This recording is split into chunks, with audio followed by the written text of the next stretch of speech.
And the only NiKo I know is a guy who wants to win really badly, and he wants to do everything in his power to do. Like he's really professional, and he works a lot, and he helps out teammates to develop, and he helps me as well, helps me calling as well. I remember saying in the interview after the final that on Mirage when it kind of went bad for my calls for a few rounds, and I kind of lost my groove a little bit. Then he took over for a few rounds, and I was back on track because we got some momentum again, and then it's way easier to call.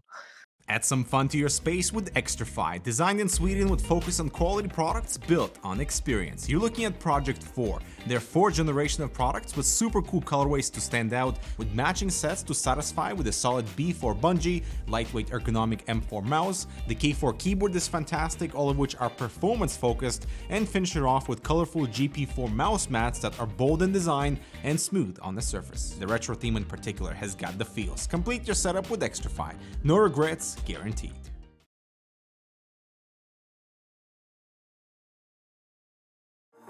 Finally, I found what I was looking for.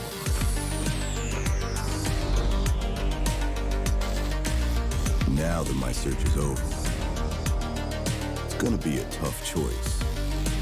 But fortunately, no need to choose.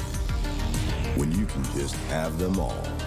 Buy and sell skins on BitSkins.com.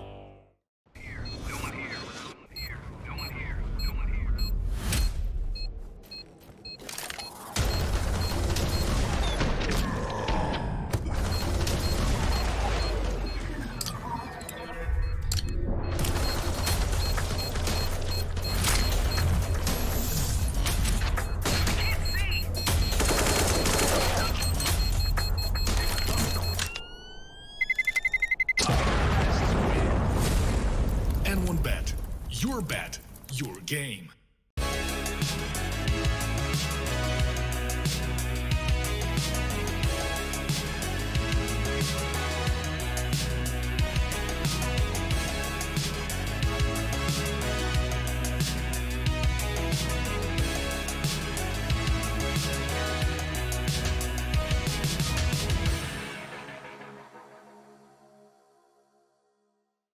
Good morning, good afternoon, good evening, and good night, depending on where you are in the world right now. Out here in sunny Western Australia, I can hear the bloody crows. We're upside down. We're ahead. I'm in the future. I'll let you all know that the 22nd of December will be a great day. You're all going to have a great day out there. So ahead of time, here, welcome back to another episode of HLTV Confirmed. I apologize if my voice is a little bit gruff as I've just woken up here this morning. We want to thank our sponsors. That's Xtrfy, making you look extra fly in the server. We also have BitSkins. If you want to get yourself some skins, you want to get yourself all decked out for Christmas time, you know where to go. And of course, remember to gamble responsibly with n1bet. All right, that's the sponsors in and out of the way. And let's get the show underway because it's late at night. It's 11 o'clock. It's a bit of a special, as I've mentioned. I'm elsewhere. We're doing, I suppose, 2 different continents here today, Prof. It's not too crazy. It's nothing really outside of this world. But thank you for obliging. Not as cool as that other podcast that you do that had 3 continents. Sorry for letting you down, Chad. At least you're listening. I'll move to Canada for the next one. Okay, that's all right. Canada's not bad. That's a good choice. At least you didn't say the States. You've really saved yourself a whole lot of heartbreak there. Going to Canada, you'll be up there with Launders, you'll be up there with Scrawny, the loved people. You know, Moses and Stunner and stuff. They're you know, we don't know how we feel about NA anymore. Actually, NA is fuck drama. Too much. You got Ryan as a journalist. It's all fucking falling apart over there, isn't it? Oh, that's really where it went wrong, honestly. Right? See, we all know we got HooXi here today, and he's already getting in on the bat, so I can tell this one's going to be a fun one. Striker, do you think is that a new printer, Striker? I don't know why Prop said the same thing. It's not you. I just found a place for it. I mean, not bought a new table. Wait. Did you steal that from Odense? We have the exact same one in Odense office. Wow, it's a generic HP printer, man. How fucking unbelievable. Honestly, this is not. No. He didn't say no. He didn't say no. Not really convincing, if you're gonna ask me. You stole the printer. All right. Well, we'll keep an eye on Striker here today. Of course, you just heard Lucas there as well. Our traditionally resident Dane driving the ship. Do you drive a ship? Do you steer a ship? The semantics that we'll never really get an answer to, I suppose. If it's a spaceship. True. That's when we come. What is it? Is it 3rd gen? I don't know about this space stuff, but we'll get there eventually. Apparently, a couple of thousand years from now. And of course, our guest on the show today, the man with the plan. It's his world, the meme lord, HooXi. Thank you for joining us here this evening. Now, I heard you had a bit of a nap before coming on. Are we going to be that taxing, or are you still a bit jet lagged from the event?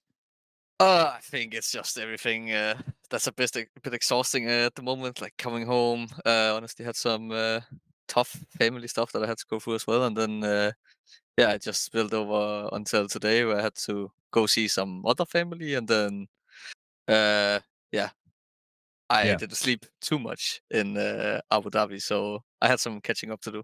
Of course, our condolences. Of course, you've had a conversation about this. It was you played through it, and I can't imagine what you were going through at the moment, mate. So even just to have you on the show here today is our honor. Look, without further ado, let's try and get this thing underway. Lucas, let's roll the bumper and let's get into the hot seat.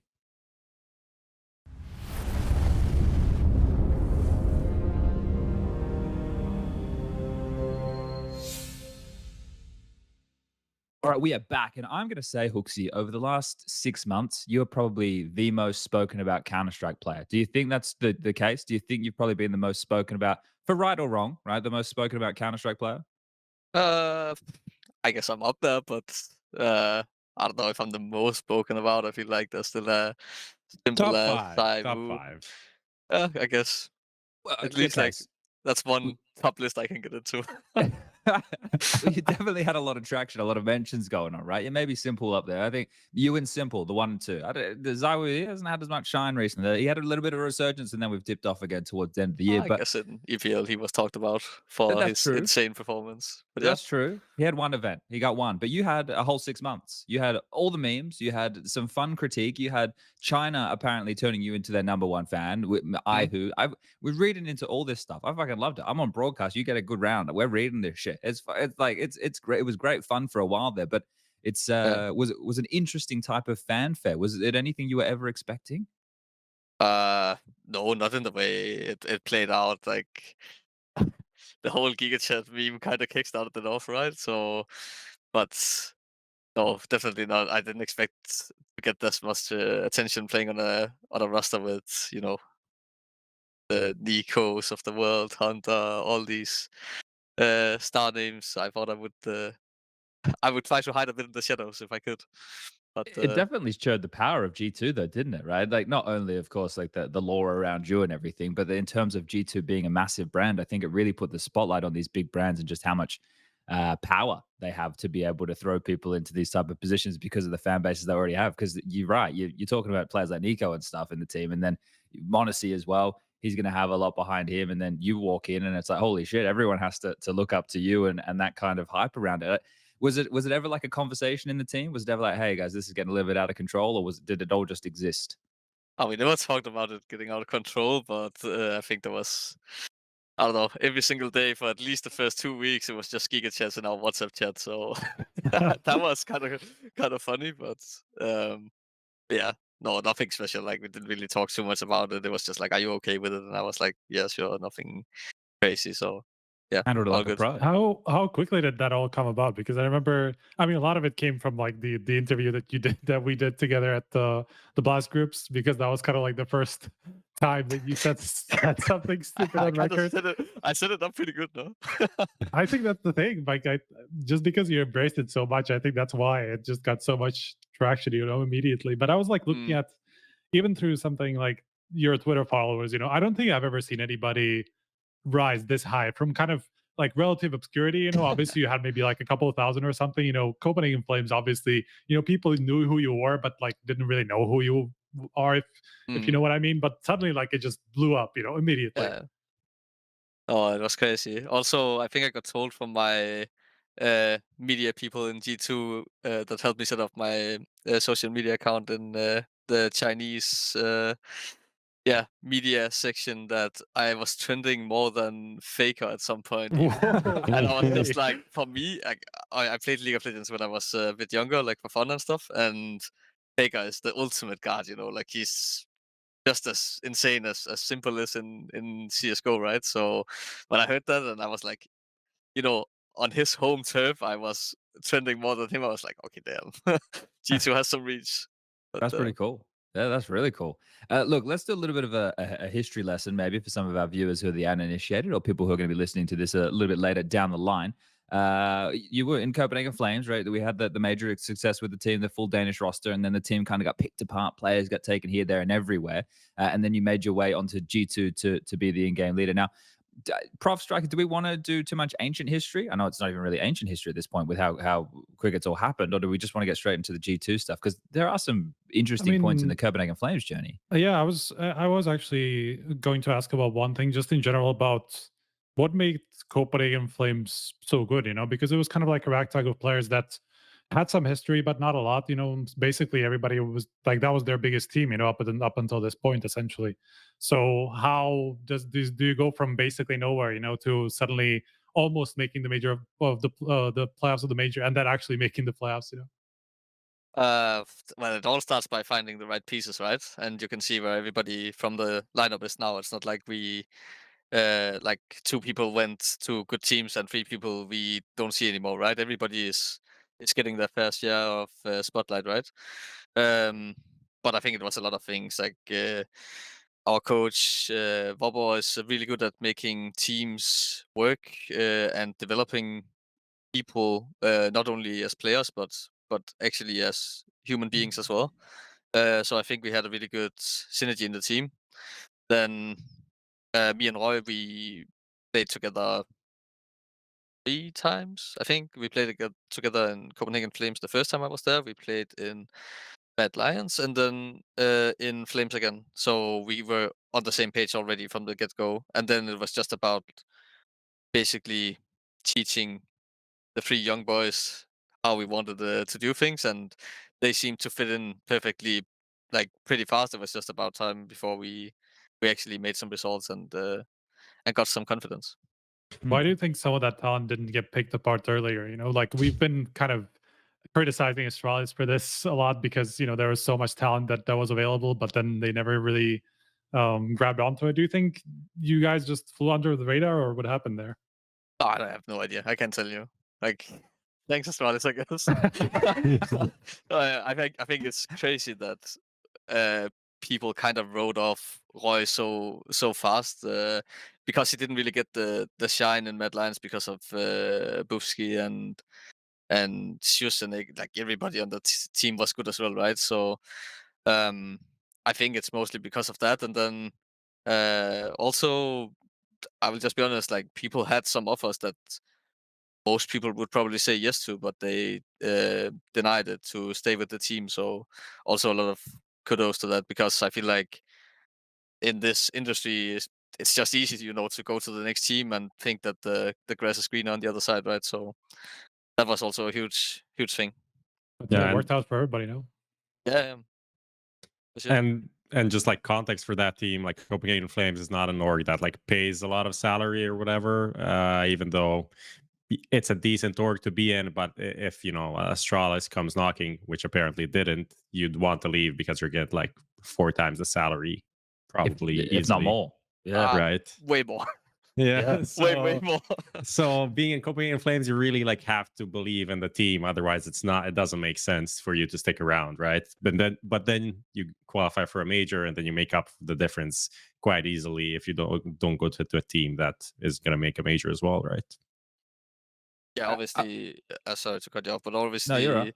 obviously, we also had this thing where we kind of want to go to a different org as a team, and I don't think, like, it feels like it's 10 years ago, kind of in my head, but it's what, a year ago or something. But Yeah, that's complexity obviously, after the first major, right? yeah, obviously that didn't happen, so it was kind of holding everybody in place from getting personal offers, and then it ended up didn't happening anyway. So that was also fortunate, at least in the end, I think. So yeah. I mean, fast forward 6 months and you guys made it to the playoffs in Antwerp. So I think like that development time, when you think about it, though, right? Like that you kind of could have. I don't know. It's hard to tell. We don't know how it would have ended up, but got lucky in that sense because you got to stay together for longer, get more experience together, get a deeper run, show that it wasn't just like a flash in the pan type thing, and that these players can continue to reproduce the type of efforts that you'd had up until that point. So it probably something that in the long run worked out, much better, especially when you consider like Zyphon and Yabi and how kind of young they are as players and their development now. You're looking at them Xiphon, for example, being in a bit more of an international team. So it probably something that helped, right? Even though it didn't seem like it at the time. But this feels like the what could be the modern day blueprint for the top orgs getting players, right? Like national based teams like you guys were go and you have this great story, you stick together, you have this run, you go deep in the major, then oh, hold up, this guy looks good. We need a piece like this, we need a piece like that. I'm curious to see, and there's probably other examples in recent history of where this has happened. Striker Prof, maybe you guys can help me out, where teams of just like a full nationality have gone, made a decent run at a major, and then got kind of poached apart. It's surprising it hasn't happened with any of the pieces of like Bad News Eagles, for example. If a team needs like a really aggressive rifler or something, but maybe that's like playstyle based of while they haven't really wanted to pick up any of those guys. But it's curious to see like how this is going to pan out in the future, because with this guard of top teams that we have now, right, it's not going to be easy just to make your way on there. You're going to have to prove your worth somewhere. And for most of these names, it's going to be through national teams as opposed to international teams, right? Like, because the international teams are the top teams. It doesn't go the other way. It's only like international teams are the lower teams, and the national teams are the top. Does that make sense? It rarely goes, you know, you're playing for Fnatic and then you go play for, now Fnatic's international. You go to play for, I don't know, a Danish team or a Swedish team, or you're not going to go from Fnatic to Endpoint. It's very rare that that kind of a move is going to happen. Yeah, it's Or from interesting. Astralis to Endpoint. It's about Kirby. I was gonna say it's Go on, jab. it's I more mean, like with four years difference in a retirement in between. Exactly. That's kind of the point I was making. You know, like you only make that move once you're kind of like beyond your zenith, let's say. Yeah, true. All right, let's jump forward into the G2 situation. So, how did that all come about? Was it pretty straightforward? Was it just like a message from one of the staff members over there? Hey, you want to be the in-game leader? Like, what is it? How does it work these days? Because back in my day, it was Steam messages. Yeah, no, it's not. It can happen in a few ways. Like they can go to the organization, obviously. Um, Sometimes still people are reaching out over Steam, I guess. Like, but it's not like officially. No, it's kind of like to test the waters a bit.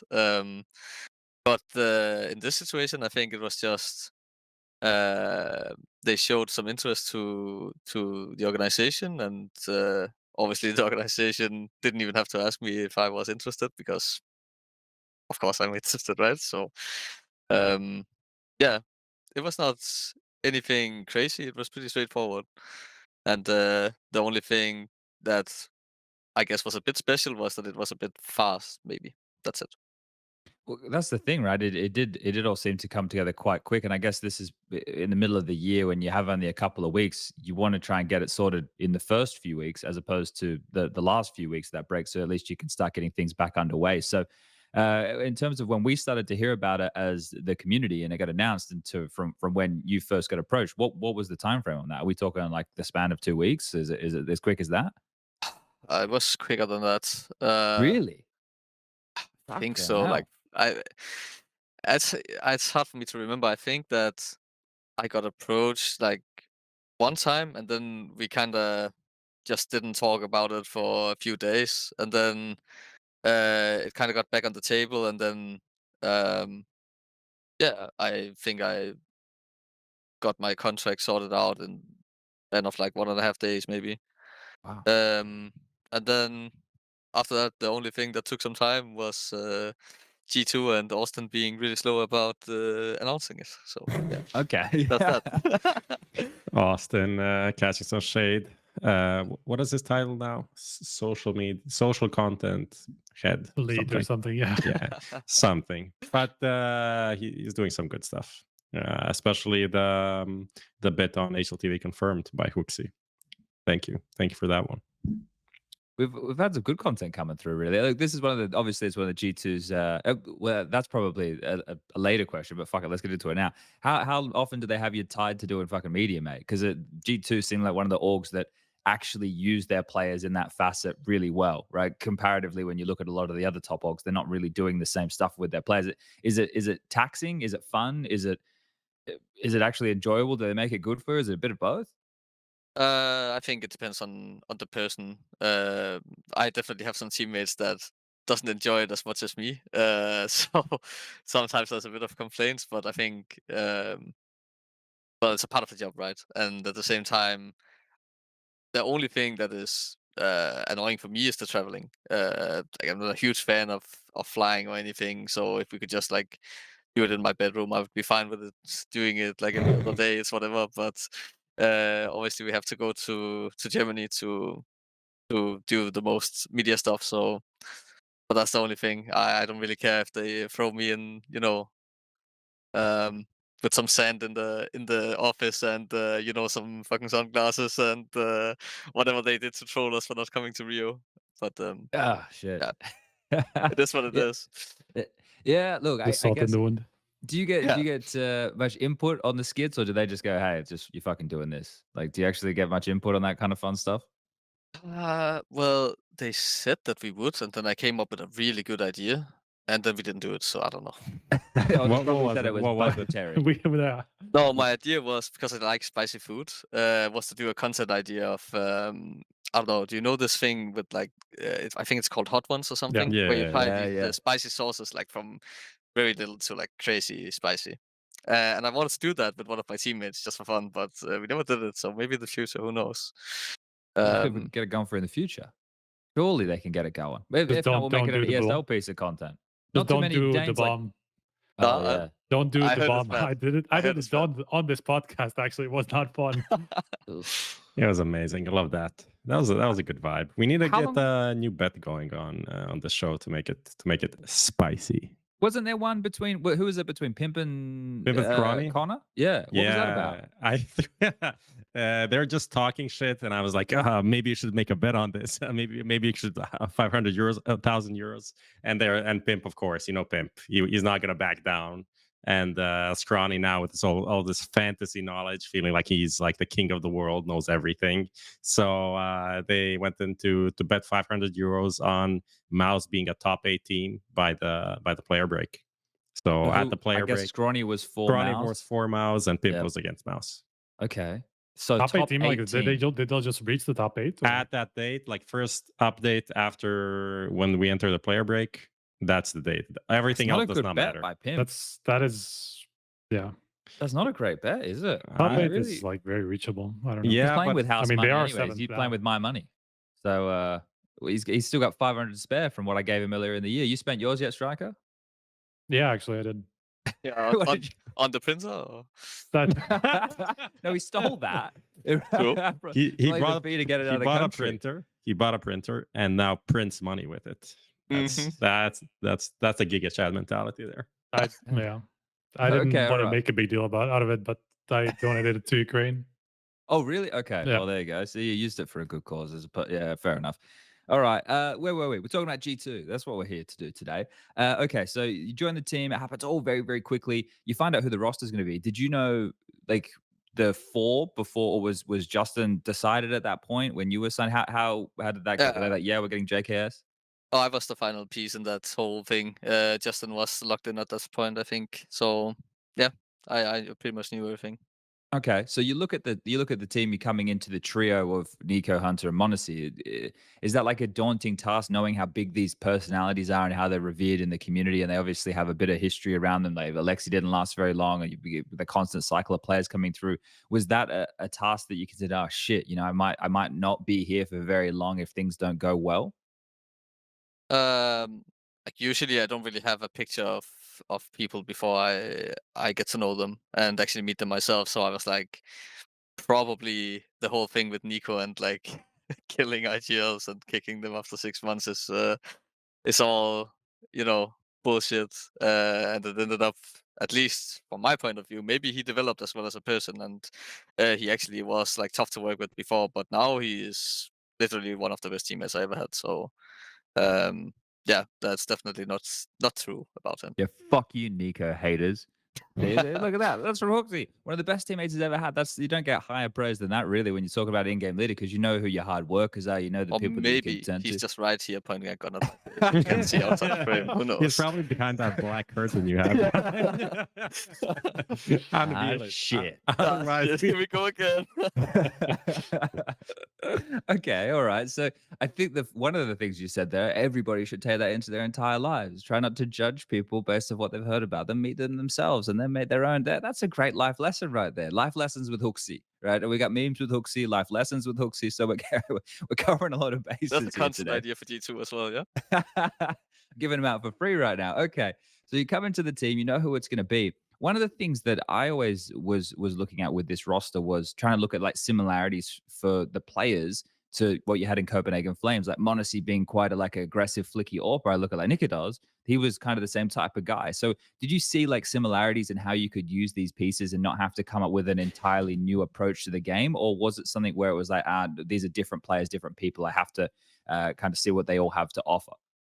Well, at first I was thinking it would be completely different. I was thinking m0NESY would be a little bit like, you know, Cypher and Yabi NiKo mix. NiKo does, that is. But yeah, he ended up. Obviously, there's some similarities. There will always be, but I actually think that there's even more similarities between Roy and NiKo. Okay. And yeah, I think Justin, I can't really put him into place with anyone like specifically from Flames, and actually Honda as well doesn't really fit in.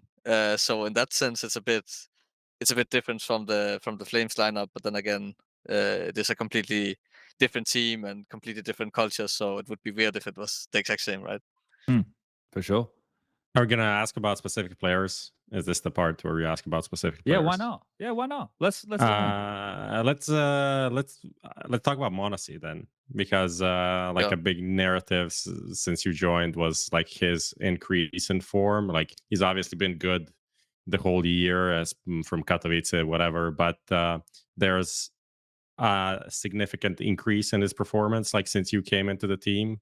How much do you have to do with it? Like, did you focus specifically on him as a player, or trying to set him up differently than he was before? Um. Well, obviously, I try to use him in a way where he gets to use his crazy individual skill mechanics. And I think he wasn't used like that. It felt like a little bit. I don't know if you guys noticed, but like for example on a map like Nuke, the AWPer is often on T roof throwing nades, and it felt like m0NESY was playing Nuke on every map, which to me Okay. doesn't make sense, like because on a map uh like even a map like Inferno, you can see he can walk up mid, kill one guy, no scope another guy short, and then we have the round, right? It's pretty easy to call then if you just send your 17-year-old kid up top mid and you got the round, right? So I think I have something to do with it. I think NiKo has much more to do with it than me, because he's been working with him since January, and they play a lot of spots together. And NiKo is generally a guy who is really good at just teaching, on the fly when we play practices. Not so much like after the practice, he can do that as well, obviously, but that's one of the similarities between NiKo and Roy, actually. That for me, I like to sit down, watch a demo after practice, like kind of look at the precs after we are done. Where I feel like a guy like Roy or a guy like NiKo is way better, like on the fly, on the go to talk in between rounds, or just kind of feels like everyday stuff that they do. So yeah, I think NiKo has a lot of praise in that sense as well. And yeah, I don't know. I think Honda is really good, a really good teammate as well. Kind of working the same way as me, like kind of after practice, always helping people if they want it with watching stuff, or just being on top of the meta as well. So that's a lot of people I could keep going, like Remy, aka yeah, I don't even know how you say his nickname even. Like, what the fuck is Xtaz, I that guess. name, dude? Anyway, Doesn't even know his own coach's name. I just call him Remy. Ah, But yeah, he also helps him a lot. I think developing as a person. Jerome was when he was manager, so there's a lot of pieces going into m0NESY developing, and then in the end, the person himself has to listen, and yeah, I think nobody can. There's not a lot of people who can do what m0NESY is doing, like being 17, living in Germany for, yeah, I think for the majority of the year even. He was in Serbia, I think, for a bit, and then in Germany and all over You the see, place. like I can't even keep up with where he's going, so it must be tough. I can't even imagine like being when I was 17. I definitely couldn't do that. I probably couldn't even do it now. How much of a loose cannon is he? Because I mean, I think the quote from Xstars at the time was kind of like, "It's time to unleash m0NESY." Like when you came in, I think that was kind of like the timeline during the break. Um, so was that just all there was to it? Just like let him do whatever he wants and just like run around and kill people? No, like obviously it's not like, go play face it or whatever, but he's not the kind of person who will abuse this, like in a bad way. He's much more a guy who's like getting the best out of it. Like it's not like I would say this like with NiKo does. If I said do whatever the fuck you want, then he would peak long on Inferno against Eco and die to a Deagle every fucking time, dude. But that doesn't necessarily happen with m0NESY. But the thing that m0NESY needs to work on, and that I'm still working on him with this, is communication and initiative. Is like actually using it even more than he is right now. And I think he also said it himself. I actually think he knows how much he can do better still, which is insane when you look at his level now. So yeah. Lots of growth. I think like he should be the kid that someone makes like a Counter-Strike anime about, because like you've got the people that are going to kind of sharpen him on the way, like the simples, the people that he like really looks up to and stuff like that. I think someone should get on this, right? I'll take a bit of whatever we're going to sell on the anime. I'll help you guys script it at home. So if anyone's listening and wants to do up a cartoon, I'm sure we can come up with a m0NESY cartoon here that could be a good one. All right, well let's do this. Let's go. So you already mentioned NiKo a little bit, right? We'll save him for the end. He can be a fun, juicy one there. You mentioned XTAZ. Let's dive into that for a second. Was it a bit of a shock that he just fucking picked up and left? Yes, I was actually really surprised that he didn't stay with the project, and I think like, I kind of put him and Jerome, our longtime manager. Obviously, I didn't have him for that long, but he was in G2 for a long time, Forever. literally forever. I remember Yeah. his name for yeah, long way back. But I kind of see them as a package deal when they left because they left at the same time, right? And I think a lot of the reason why Jerome left was also because of Remy leaving. So. Um, but yeah, it was definitely surprising, and I don't know what else to say really. Yeah. I was very That's sad fair when he enough. left. Yeah, because like it was shocking, I think, for the Counter Strike world to see it as well, because the team had just come together. You're thinking, okay, maybe they can, especially because we had heard that there were clashes between like Alexi and the way that the team wanted to be run. So like to hear him get the way that you'd assume he wanted by having a new in-game leader, you come in and then be able to set the record straight and go in the direction he wants, and then for him to just disappear, that was a little bit surprising to everybody. Okay, let's jump into my favorite little lad, Juzzy, because you guys have a very mature team, right? With you, Justin, Hunter, and NiKo, right? Modesty there in the young buck. It's actually a pretty mature team. So the window for winning, like the fact you guys just won Blasters, is probably where you need to be going into the next year of play. But Mm. Justin, as an individual coming in, he's been in a similar boat as you, been under a lot of fire in terms of performance and stuff. But what can you say about him? Because there's a big difference in the way that he just played at Blast to the way that he played pretty much for the rest of his time that he's been with you in the team. So what's been going on there?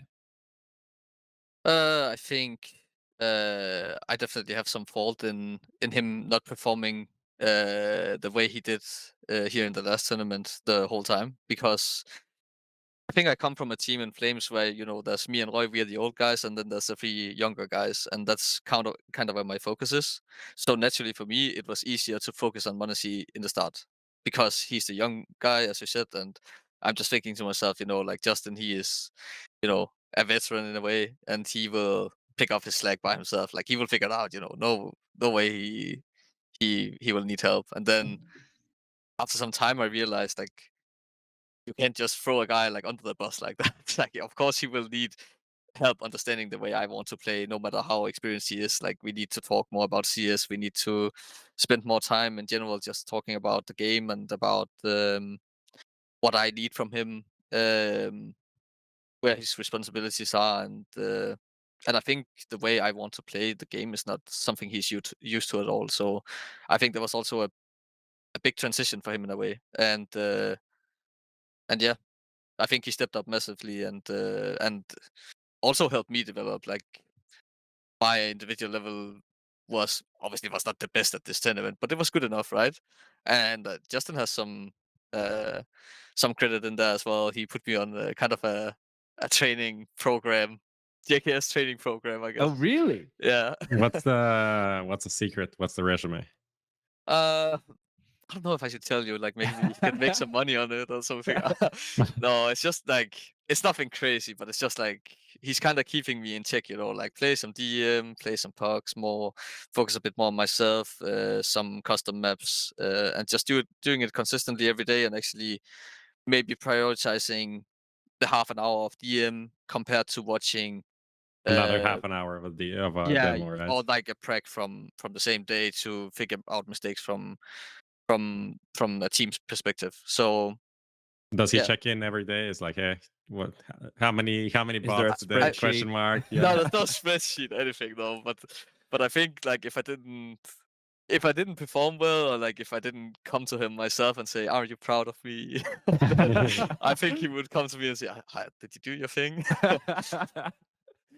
Justin, that was really remarkable to me to think of Justin doing that, right? From the kid that I knew, like for him, he was my m0NESY, right? Like the Yeah, yeah, so now that he's I think 27, right? It's interesting to he's definitely matured as a lad, so that's Damn. cool to hear. Okay. Well, I guess I wanted Nick, to just keep on yeah, keep track of this for a second. I know we're kind of going to talk about Blast a little bit later, but I wanted to ask kind of more specifically about what you saw about Justin that changed here, because I have like my view of it, and I'm curious if there's something you spotted as well. you talking to me or to No, HooXi? to HooXi. Okay. I think there's a bunch of things. First of all, he's playing these outer lurking positions. So if the team is doing better, he's doing better. That's just the way it is. Like if you're playing a lurk on Mirage as T, and your mid default goes wrong every single time, your impact as a You're late fucked, lurker kinda. is yeah, Yeah. it's just like yeah, he's AFs, like we got mid under control, it's all good. Whereas like if we get some trades and we get the control or we actually start to split, then he can kind of come out and be in a better position. So that obviously helps. I think also like something that there's this whole thing about Justin never smiles and like he's not, the type of guy who keeps the mood up or anything. Like in this tournament, he was the guy keeping the mood up when things were going bad, which is not something that he did before. And that's just a massive step up from him. And I think maybe that also helps on his personal game as like being a bit more involved. Um, and then I think the A4 change, M4, A4, I don't know. He's crazy with it. I don't know. That's to tell you. And then apparently he told me he's an arena player as well, and we didn't play in too many arenas. So there's a bunch of stuff that could Yeah. be the factor, right? Yeah, I think I don't know what it is. I think the A4 definitely helped him because, I mean, you can tell he's just enjoying his life with it more. And just generally, I saw him take so many more peaks and like heads up duels than I did before. Like in these like solo positions, where he's supposed to step up, he actually does, and it just goes for that one kill that you just need to get the round back on track. He turned around like several disadvantages that way, and that was just like Yeah. impressive for me. It was just like pure confidence increase on him very clearly. Like, and I was just curious about where that came from. Yeah, it's just you know, you can get in bad circles, you can get in good circles, right? And when things start to go your way, then uh, I don't know, Chad, you maybe noticed that he's going for way more stuff as well, like way more plays, because he is just, when things go your way, then it's just easier, to ask for things like if people can do this for you or if you can get the space to do this. So yeah, just confidence in general for sure. Yeah, it Yes, felt like you gave him a couple of extra moves as well, like on Nuke, like with all the vent dives and stuff like that, and some of the stuff that he he was doing always before. he always had them, but Yeah, it was kind of like before I felt like I had to push him to do it, where now it felt like yeah. he wanted to do it. And if you do something you want to do, then you will do better. From at least that's how I feel. This is something that, like, I go back to when, and I know I'm going back in a bit of history right now, but this was something that I remember talking to Stewie about with Skadoodle when they ended up winning the major as Cloud9. And they were basically like, yeah, Skadoodle woke up today and decided that he wanted to decide what he was going to do as opposed to being ushered around the map, right? And that played a massive role in them, having their AWPer make those kind of decisions. A similar thing here, obviously not the same level as impact as what a AWPer can have, but it makes the life of an in-game leader so much easier when your players are the ones who are giving you options. Not the options you don't always want to hear them. Sometimes they're shit options, but it at least gives you an opportunity to go, oh yeah, well we can do this round. And yeah, it definitely was like was a completely different looking player, really. Do you think that HooXi? Do you think that the M4A4 is more skill based than the A1S? Yes, and like it's more skill based in the way of like it's harder to make it work, but the skill ceiling is also higher. Okay. So I think you can definitely. There's a way bigger chance of killing, 4 guys with the A4 than with the silencer. At least if they have armor and stuff. So yeah, Yeah. yeah, It's going to be interesting to see how that develops. We'll get into the conversation about that a little bit later. I started that one a little bit early. My bad. Okay, so we haven't touched on Hunter Hunter. and NiKo, really. I think But the Hunter conversation, the angle that's interesting to me is I think Kassad said that he could be an IGL, maybe even Xtaz at some point or something like that. And a lot of people praise his like work ethic. He's generally like a super calm guy. What do you think? Does he have what it takes to be an IGL at some point? definitely. But I would Mm. never be able to play under him, which is crazy Okay. to say. For me, he's. I was super surprised when I joined the team. But I can tell you that he was the first guy to, even before I signed the contract, he was also already writing me on WhatsApp saying like we should go on the server talk about things. So obviously I instantly knew like he would help me out, and he has a crazy work ethic, and he is a real teammate. He's doing everything for the team, not for his individual performance. So that's obviously a great thing for a team to have. And then uh, I think it took some time, and we are still not there yet, where we have to get on the same page of like how we want to play, because he is way more structured than I am, and I think that's also why we uh at some phases struggled a lot on Mirage, because I was like, yeah, just flash, like run out top it, we'll see where it goes. And he's more like, okay, we need a flash here, we need a flash there, like you look here, I look that, and everything is like kind of set into place, and then when we throw this, then we have to have a call for this and that, and I'm like, yeah, we'll just see, like maybe the CCs will do something. So that was, like that kind of clashes obviously, and you have to find a middle ground where it works for both. So um but definitely, no, I can't say too many bad things about Honda, especially here at this tournament where I had a bit of a tough time, to say the least. He was definitely looking out for me, and yeah, appreciate that a lot. He okay. looked super happy and at the winning moment. I was just looking back at it. He's like jumped up and everything. Didn't see him that. He's He's heavy as not. fuck, though. Holy shit, He's heavy as fuck. dude. Good Oh my good thing arms are you really small, so good thing you don't have to carry him that much. So that's fine. yeah, he has to carry me a lot, so maybe I can carry him when we win a title once in a while. Well, he had a bit better form in Blast as well, though, right? Like he actually, because when you look at it, he wasn't necessarily having the best of times in the events in the lead up, but here he definitely had some big impactful moments and stuff. I think the last few matches you guys had, right? Him and Justin were both stepping up and having a lot of impact in those games. Was there anything? Was it just like what you were saying before, when things are going well, the same kind of situation, or was there? Do you think any reason that Hunter was having a better time this time round, or just how it goes?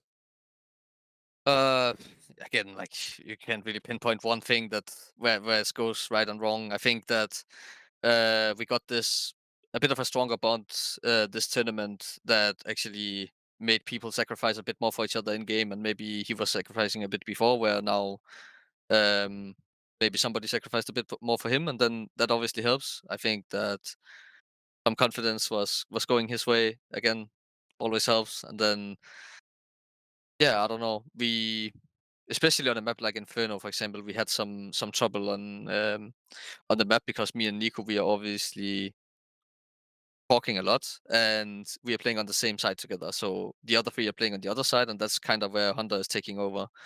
And we had some struggles on being on the same page, and that's also something that m0NESY and Justin stepped on up massively on, is like saying their opinion. To actually make things better, you have to say your opinion, right? Um, and yeah, I think we kind of sorted that side out, and that also helped, because historically his Inferno has been insane, but on this, with this lineup, it's been dropping off a bit. But here again, I think it went pretty well. So yeah. All right. Well, we saved the best for last, right? So you already mentioned NiKo a little bit, but Yeah. this is one of the most polarizing figures in all of Counter Strike, right? He gets an awful lot of flack. He gets painted with this brush. He gets spoken about in one way from a community standpoint. But you already mentioned a little bit about NiKo before and your experiences with him. But now we're moving into potentially one of the more competitive eras of Counter Strike that we've had in a long while, and you have an absolute beast of a rifler like NiKo on your team, and then I don't know, we'll talk about this later too, but the AWP nerf, right, as well in the conversation. Is this the moment where NiKo can become that absolute monster with a team that is everybody well, prophesized for all these years that it hasn't manifested to? Is he all he's cracked up to be? I don't know, like it's so hard to talk about how he was before because obviously I've only seen NiKo for like small 5 6 months, right? So that's how I know he is. And the only NiKo I know is a guy who wants to win really badly, and he wants to do everything in his power to do. Like he's really professional, and he works a lot, and he helps out teammates to develop, and he helps me as well, helps me calling as well. I remember saying in the interview after the final that on Mirage when it kind of went bad for my calls for a few rounds, and I kind of lost my groove a little bit. Then he took over for a few rounds, and I was back on track because we got some momentum again, and then it's way easier to call. So having a superstar like that that can perform at that level at the same time giving so much to the team is obviously a sick tool to have for me. And I also think, yeah, I don't know. Whatever. Fuck it. Don't worry, chat is already saying NiKo IGL. It's done. It's done for you. You're kicked. Punk ass. Doesn't matter. You just won a tournament. You're kicked, man. It's done. It is what it is. NiKo, the star of the team, should not ever have any input at any point because that's like completely unreasonable for it. He's just like shut up and just shoot heads. Actually, No, sorry, but one thing that I think you didn't see before with NiKo is if you go back and you look at his point of view in the final against Liquid, I think it was, then I think he was entrying more than anyone else on the team on T side, which doesn't make any sense because it's NiKo, right? Like he's a star player, he has like sensitivity where he has to throw his mouse out the window to do a 180, right? And he's entrying because for the better of the team, right? Because somebody has to run in, and he was in position to do it, and it made sense because of the timing and everything. Where I feel like before, I don't know if this is true, but that's just how I viewed it, like from the outside. He maybe wouldn't do stuff like this. And I think that's maybe some personal development. I don't know, but I'm definitely happy to have him on my team because he is insane. There's this one moment from the last tournament, I think from the group stage, where there's a bit of your interaction went out on stream just from there. Yeah, I think it was. Yeah, I think the quote was, "I don't care what you think," but maybe I'm misquoting it. What was that? Who said what? A lot of things were thrown out there. Honestly, if I could remember, I would tell you the truth, but I don't remember a single thing about it. Like the only thing that I remember was that I was pissed off that we played so shitty compared to the other two maps and compared to how we did in practice and compared to everything. And we kind of lost our groove, and I was like, okay, I guess I'll just have to like call some shit and then we fucking commit to it. And I don't care if they do like, I'm not even sure if it was for NiKo I said it to. Like the way I remember it was like Hunter saying something about mid, that he didn't want to run out mid because they were throwing a lot of utility and we would just get wrecked. And then I said, fuck it, like we just run out mid anyway. And then we got wrecked by Nate. So basically, he was right. yes. But yeah, you're listening to Pimp advice. How does that feel? How does it feel to listen to Pimp's advice and just tell people to shut up? I don't think I did. I'm pretty sure it wasn't to NiKo. I think it was to Hunter, so I'm not even listening. But in case I do, then that obviously feels horrible. Yeah, I mean, you listen to his advice, then fucked up. There were lots around, so I think that teaches everyone to listen. HooXi's lessons of the day: never listen to Pimp. Never listen to Pimp. Don't sound like we need a jingle for that.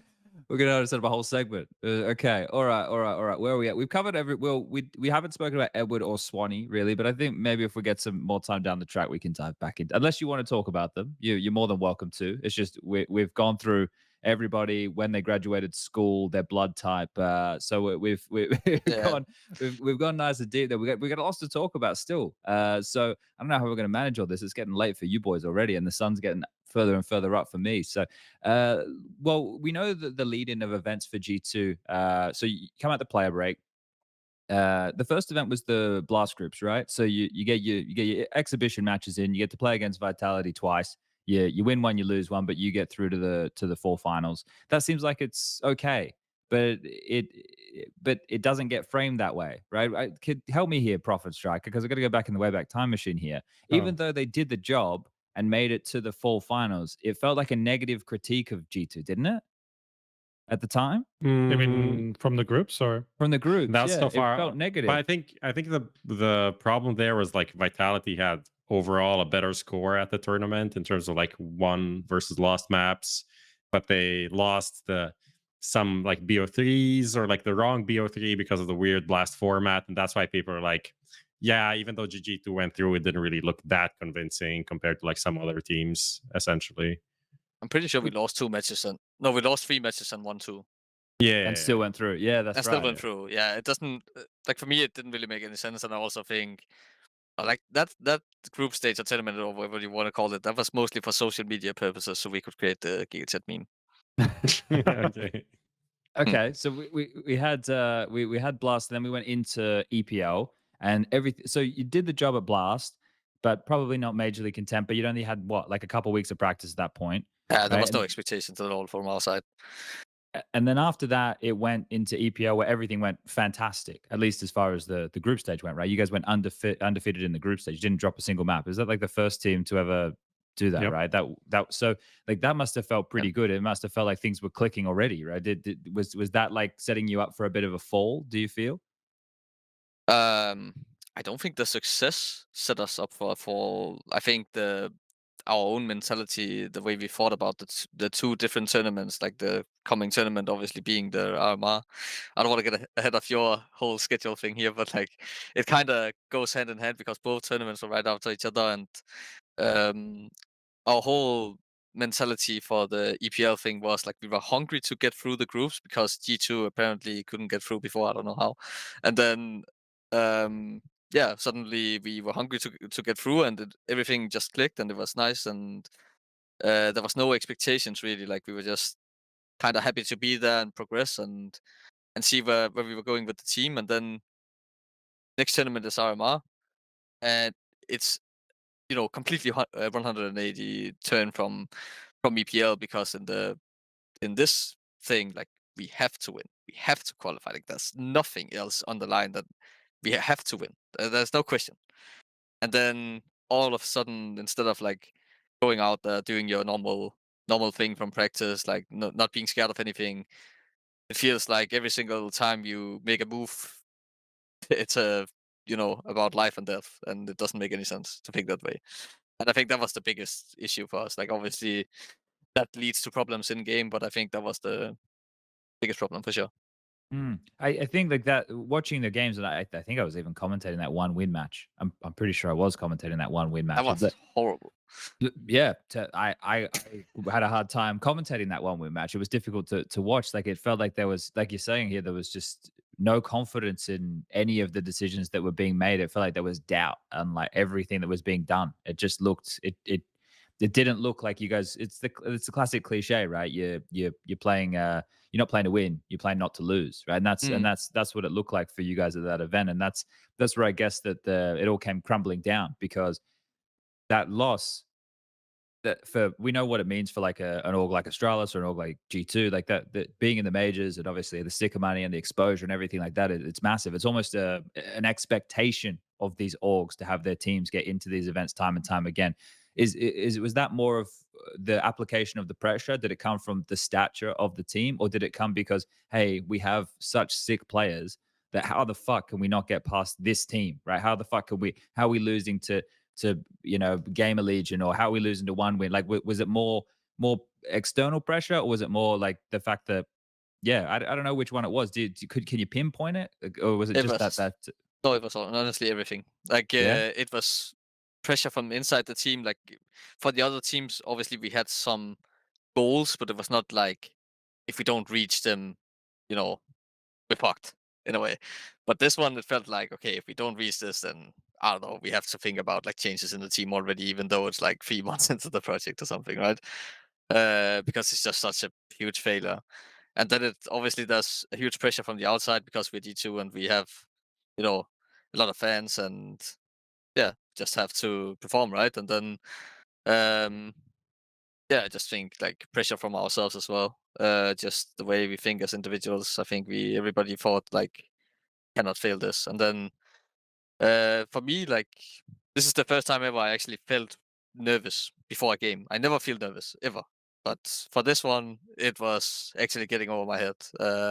And I think that was also one of the reasons, even though I tried to get ahead of it before the night before, I talked to Remy, my coach, about it, and I was like, I feel kind of pressured because I know like if we lose this one, then it's going to be really tough because then we have to go into the elimination games and then we will really be nervous, right? So um yeah, I think just a combination of everything.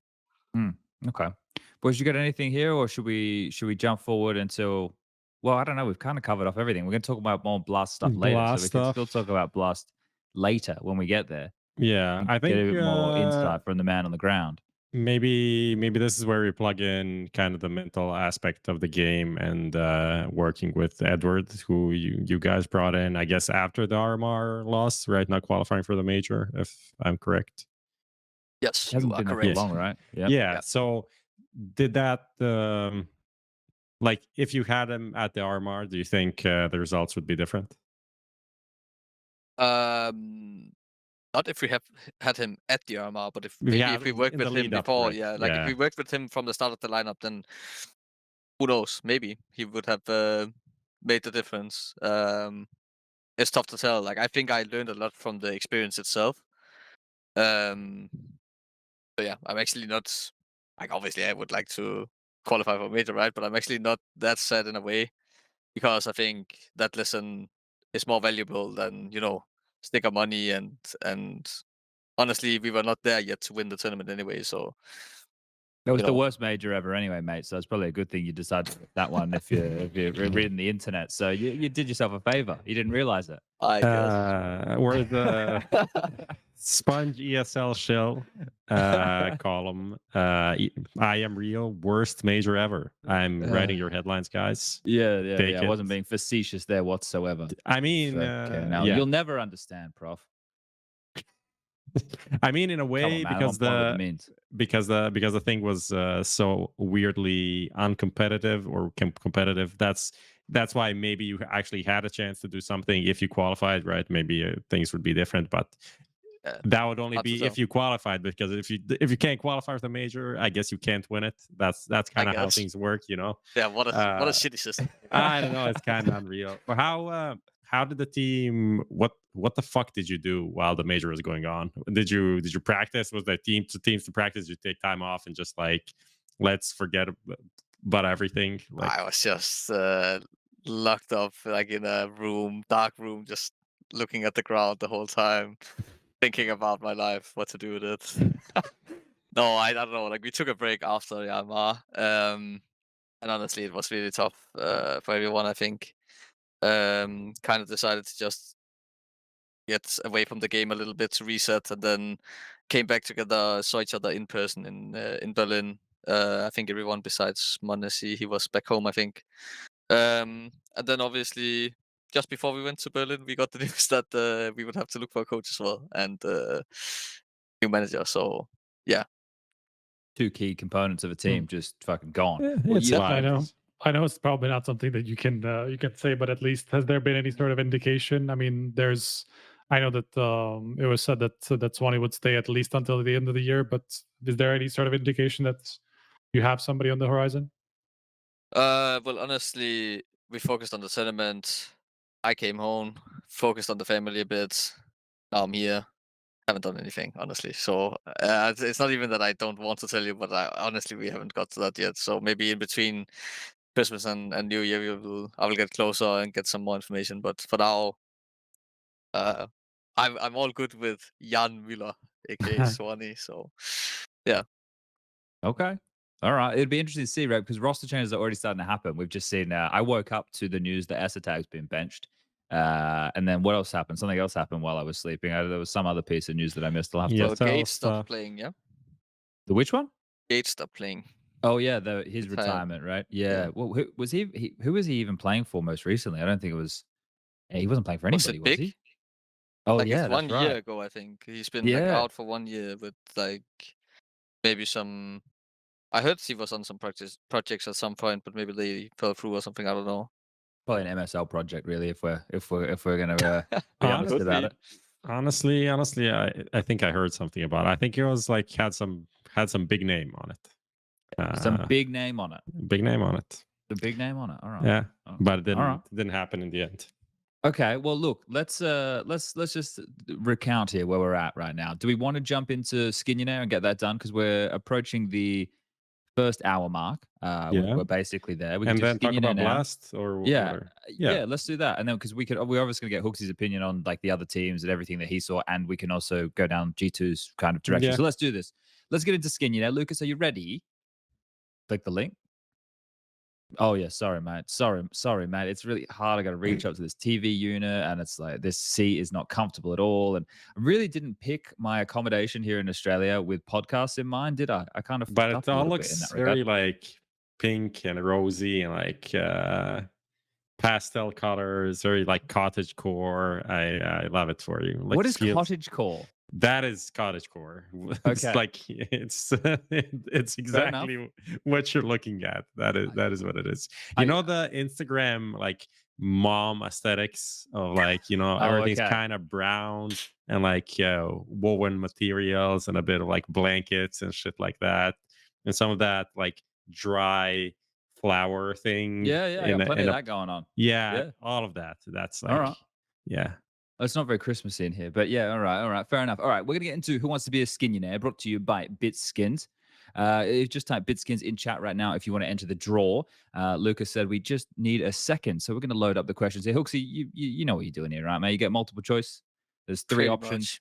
Strikers, your lifeline if you need them. We got 5 questions. Is there a theme today, Prof? We're kind of looking at like a year, maybe more, and stuff about like 2022 and maybe a bit back.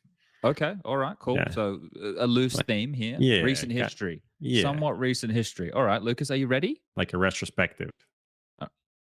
HooXi, you can just press the answers. Then SPUNJ can Alrighty. lean back. Okay, cool. Look at that. So I you get can help. And you have back- 60 yeah. seconds per question. So Yep. here we go. BitSkins, who wants to be a Skinionaire? Question number 1. Question 1. How many years apart have G2's last 2 big event wins happened? 3, 5, or 7? I think that has to be 2017, right? 5. Sounds pretty good I'm to me. glad That the math side worked out as well. was this when they won in Pro League? Malmo, Was that one? Malmo. Oh shit. of That's the right. French super team. Yes. Okay. All right. Yeah, that's going back a while, isn't it? All right. Question number 1, locking in B, answer 5. And the correct answer is, drum roll, please, 5. All right. 1 for 1. A nice steady start here today. Question number 2. I don't know if you guys can hear the crows. All 3 won an MVP in 2022, but who took the first one? Shiro, Brokey, or Simple?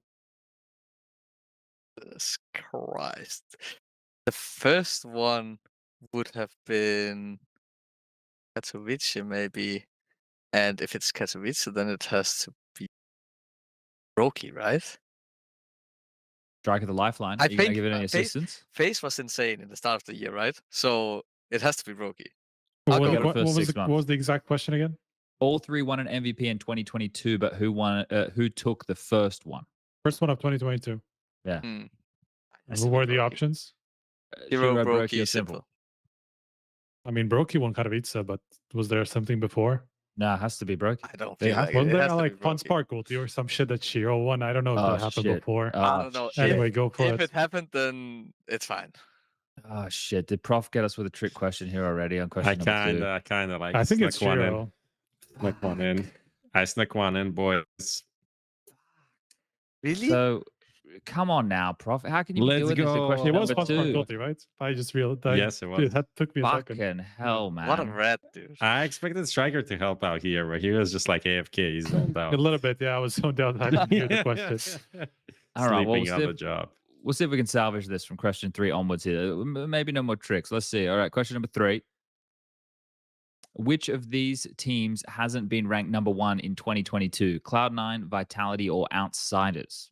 Well, Outsiders won the major, right? So they were number 1 right before Heroic took over. So they definitely were number 1. Vitality had some, like, they were number 1, won right? EPL. Like at EPL or something. They had like a few weeks, maybe even only 1. I can't remember. But it was not that long when they were number 1. So I Yeah. guess Cloud9 would have to be the I answer. think you're right there. That's what I'm going for, at least. Okay, locking in A, Cloud9, and the correct answer is Cloud9. Okay, well, 2 Thank God. Cloud9 correct answers back to back. So we're salvaging here. We're on our I'm a way. huge Cloud9 fan, apparently. The fucking Cloud9 questions. Could we talk about a team that has a full roster right now, Prof? Come on now, man. Let's. I don't know. They didn't say anything. That's true. They didn't say anything besides Shiro saying something about people believing in rumors and shit. Okay, question number 4. Who posted the highest rating at a major this year? 1.35. Was it Shiro, Rain, or James? All the questions are about Cloud9. Well, at least they're in it. Cloud9 are in it. I made this at 11 p.m. It's late for me, bro. That's all I'm gonna say. But the thing is, like, do you really think I look at stats?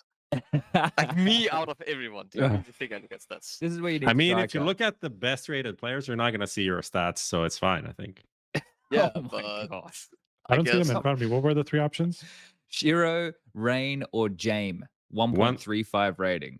Or you can turn it around and you can say, like, I'm looking at my own name, so I'll never even look at the top, right? So I don't know what the fuck this is. I need help I on mean, this one. I so you think have it's Shiro, but I'm not anything, 100% sure. I think it's Shiro. I feel like Jing couldn't do this, and Rain is a rifler, so it's tough. I would go. Yeah, with Rain Shiro, wasn't that so- high. Well, Rain wasn't that high, but Shiro was, I think, in Rio, no? I went Let's with see. Shiro. Yeah, I think Let's it's see. Shiro. Let's have a look here. A, Shiro, correct. Let's go. What the fuck? The Hey. last one's got anything to do with Cloud9. You know it's man. tough because Shiro and James, they have this playstyle where you get good stats Yeah. as well. Like But they save Shiro a was lot just and sick stuff at the like major, this, like really sick until they got eliminated. So I was like, he was really high. so, All right, well, question number 5. Let's see. Who got the last kill at the final big event of 2022? Was it NiKo, HooXi, or m0NESY? Do you need help with the round? who was that? Like, oh, I know. Because the motherfucker peaked. Why would you peek, dude? Fucking hell. Like, Justin was standing there saying, just peek on my contact. I will say when you guys have to peek. And I was just sitting there. My heart was pumping for the first time in the whole best of 3. I was sitting in slope, I remember, and I was just hearing options left and right. And I was just like, bro, you had too many Red Bulls or something. I don't know. All right, the correct answer is C, m0NESY. All right, we got 4 out of 5 here, but everybody here knows how charitable I am. And it's Christmas time, Prof. We have to. We can't not. We Yeah. have to. Give We away have 2. to. Give away 2 if you want. Well, hold up a Maybe second. I'm 5. now it is getting late. 5. Jesus. Okay, we can use the money that Pimp's going to lose in that bet to pay for all the skins, I think. All right, we're gonna upgrade it to the 5 out of 5 because I didn't like the trick question. It's too early and late at the same time, which makes a lot of sense for me. Double excuse. Are you a CS player? fair You enough. used to be. Yeah, that's true. I come up with all the excuses I can. All right, well, we're going to give you 5 out of 5 here, HooXi. So congratulations, you've just won someone at home a Nice. lovely pair of gloves, and that is I can't read that from here. Ekadashma. I can't read that from here. That is such Got tiny Dashma. text. He was following since the 7th of the 9th, 2020, but I can't This read is his name. So this is the lockdown follower. Let's go. a lockdown, they're everyone's favorite, the lockdown followers. They've done it Yeah. tough. All right, How about cool. lockdown babies? Is that a thing? I think so. My sister has one. I met it yesterday. Yeah. How's it doing? It's small. I smelled it for the first time yesterday. It's small and it sleeps. That's about it. That's it. Does it poop as well? I don't know. I didn't stay around for that long. I had to go. I had to Sounds come like back. you're talking about a fucking pit, dude. I don't know, man. Like she got married and she had a kid, and I wasn't there for either of it, so it doesn't seem real. I to me. came It's home. like- She has this thing. I don't know what it is. she lives on the other side of the country. Anyway, I left because I had to come and go to sleep and do a podcast. Maybe we'll see it again. Who knows? All right. Well, I don't know, guys. My dad listens to all this shit. Oh, dear. God. Your dad listens to the podcast? Yeah, because I was talking to him, right? And he said that I was talking last night. I did a different podcast and I was talking about the McDonald's up the road and how if my mum's cooking sucks on Christmas, that I'm going to go up and get McDonald's. And he put me on blast, man. It was not. It wasn't. He put in front of everybody. But he at didn't the listen to dinner the actual table. podcast. He was listening to you doing the podcast. No. I'm doing this isn't my parents' house. I'm staying Okay. like away from my parents. You rented I'm a place so you can get some like privacy. That makes sense. I mean, you're gonna be there for a while. You don't want to spend like 3 weeks in your parents' house. No, not with You're the no baby longer there either. no. Oh, and the baby's there. Yeah. It is there.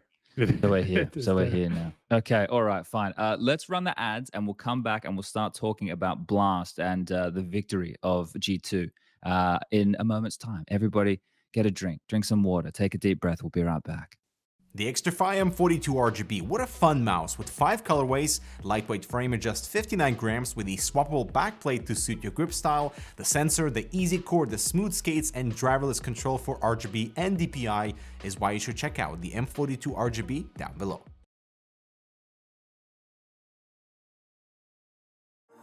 Finally, I found what I was looking for. Now that my search is over, it's gonna be a tough choice. But fortunately, no need to choose. When you can just have them all. Buy and sell skins on BitSkins.com.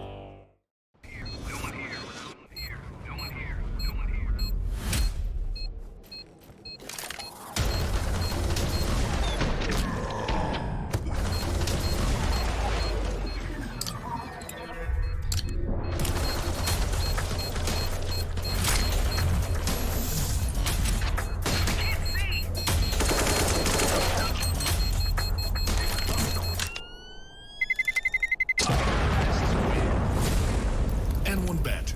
Your bet, your game.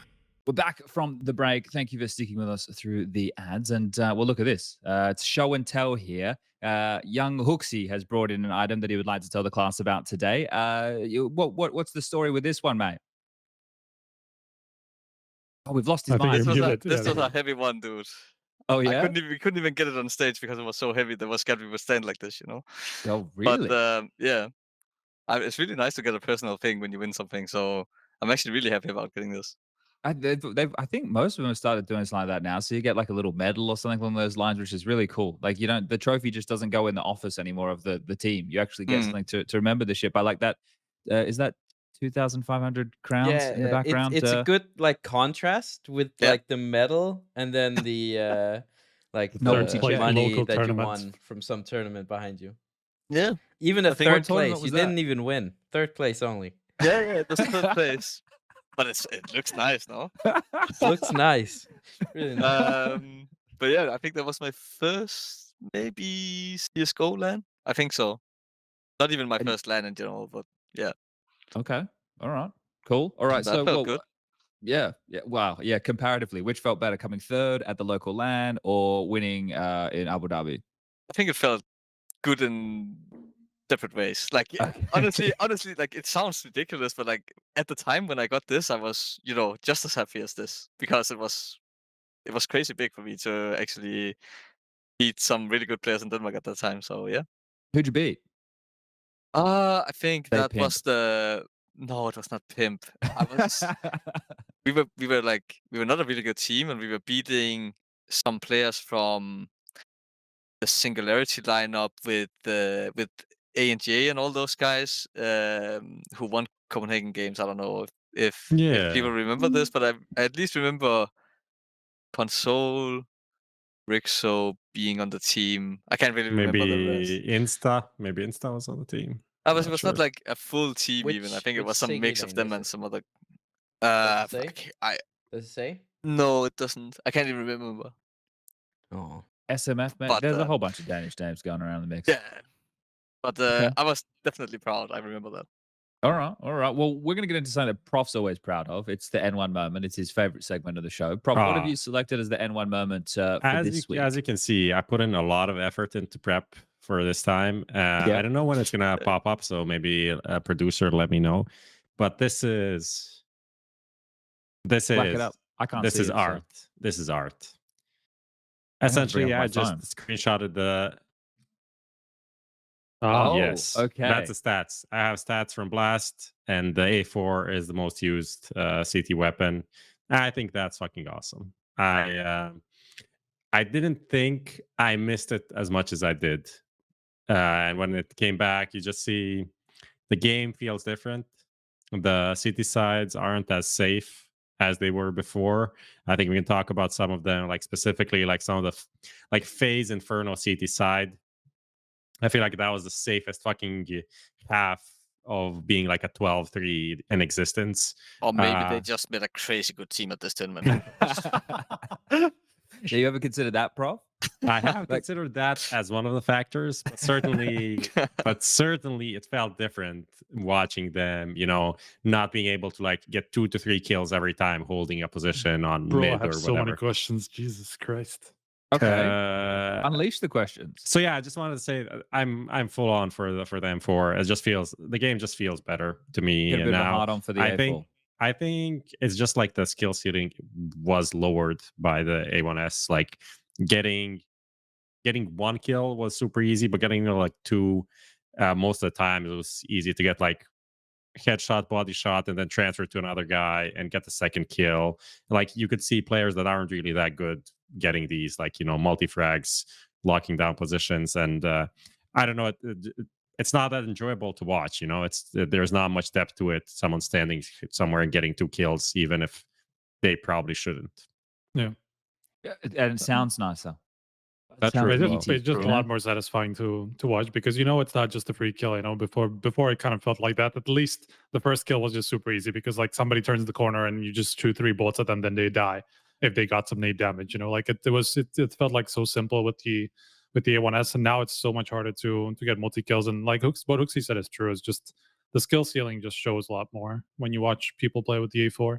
I know it's What are your still early, questions, blah, though, blah, blah. Striker? My You had a lot of questions are about questions. the What are fucking they? final, man. Like I don't know what kind of voodoo shit. Like I think that's what Maniac called it happened in that match. But like starting with Mirage, right? Like as you got to the end, there were those couple of rounds where you just like decided you will just ignore the fact that you have B site and like run to A. Like when you are 4v3 situation, you have the B side basically on lockdown. Like nobody's in the site. Like they're just about to retake. You could have easily planted the bomb, but you decide to go lower the underground and just run to A, where there's 2 fucking FaZe guys saving. And if NiKo doesn't go ham, you can definitely lose the round. Like it's so risky to do that. Like because you are just running into basically a crossfire. If NiKo doesn't just one shot both of them like out That of was a sick nowhere, like round. it was just so fucking risky. What happened there? Just tell me that. That's just mental warfare. Like imagine losing to that. Imagine taking both sides on the map. Like Man. it would just feel like holy shit. Dude. You've been No. in G2 for too long, man. I already got convinced. No, I think so. There's 2 situations. There's one where Yep. NiKo just decides to go kill everyone on B, and that's I don't know. That's the round after that, by the way. That was That- 2 fucking consecutive rounds that happened. That feels good. Like NiKo just goes on B side. Apparently, it's clear. We had kind of a set call that round of walking up connector, and I was like, okay, there was like a bit of space in between the kills, so I thought maybe they rotated and it would actually be better to go A because of the rotations, but we didn't have anyone in underground, so we couldn't hear it, and I think it was just a bit of like a hectic moment, like we're in the first final as a team, and maybe the communication is not the best it could be. The second time, though, I don't fucking know what happened. Like, honestly, I was entering on B, so it's very hard to call when you're entering at the same time. Obviously, I'm focused on my crosshair and a lot of shit is going on. And I was running out, and I was like, "Guys, there's no one here. What's going on?" And we knew a guy was short, and I was having a spam duel with him, and then yeah, it was kind of a casual conversation. It's such a hectic moment. Actually, it was sounded kind of like I was just saying, guys, there's nobody on B. I think I have B. And NiKo was like, yeah, just keep going. And I was like, there's really no one here. Like, I don't know what's going Where on. did I go? I didn't decide. And then I don't know, NiKo just got 2 kills, and we were like, okay, now chill. Let's find out where the last guy is, and then that was it. So, but no, definitely there was mistakes. Like it could have went very wrong, and we would sit here, or maybe I wouldn't even sit here. I would just have lost the final, and I would be fucking tilted. Who knows? But yeah, I mean, there was like something similar in Inferno too. I mean, it was a little bit different because, I mean, for a long time, like leading up to the end of the Inferno game, like they were just leaving brackets open, and you had so much space. I don't know if how much you remember from this, but like then they finally decide like that's the round where you talked about the m0NESY, like where he just like kills a guy on long and then just no scopes the guy short.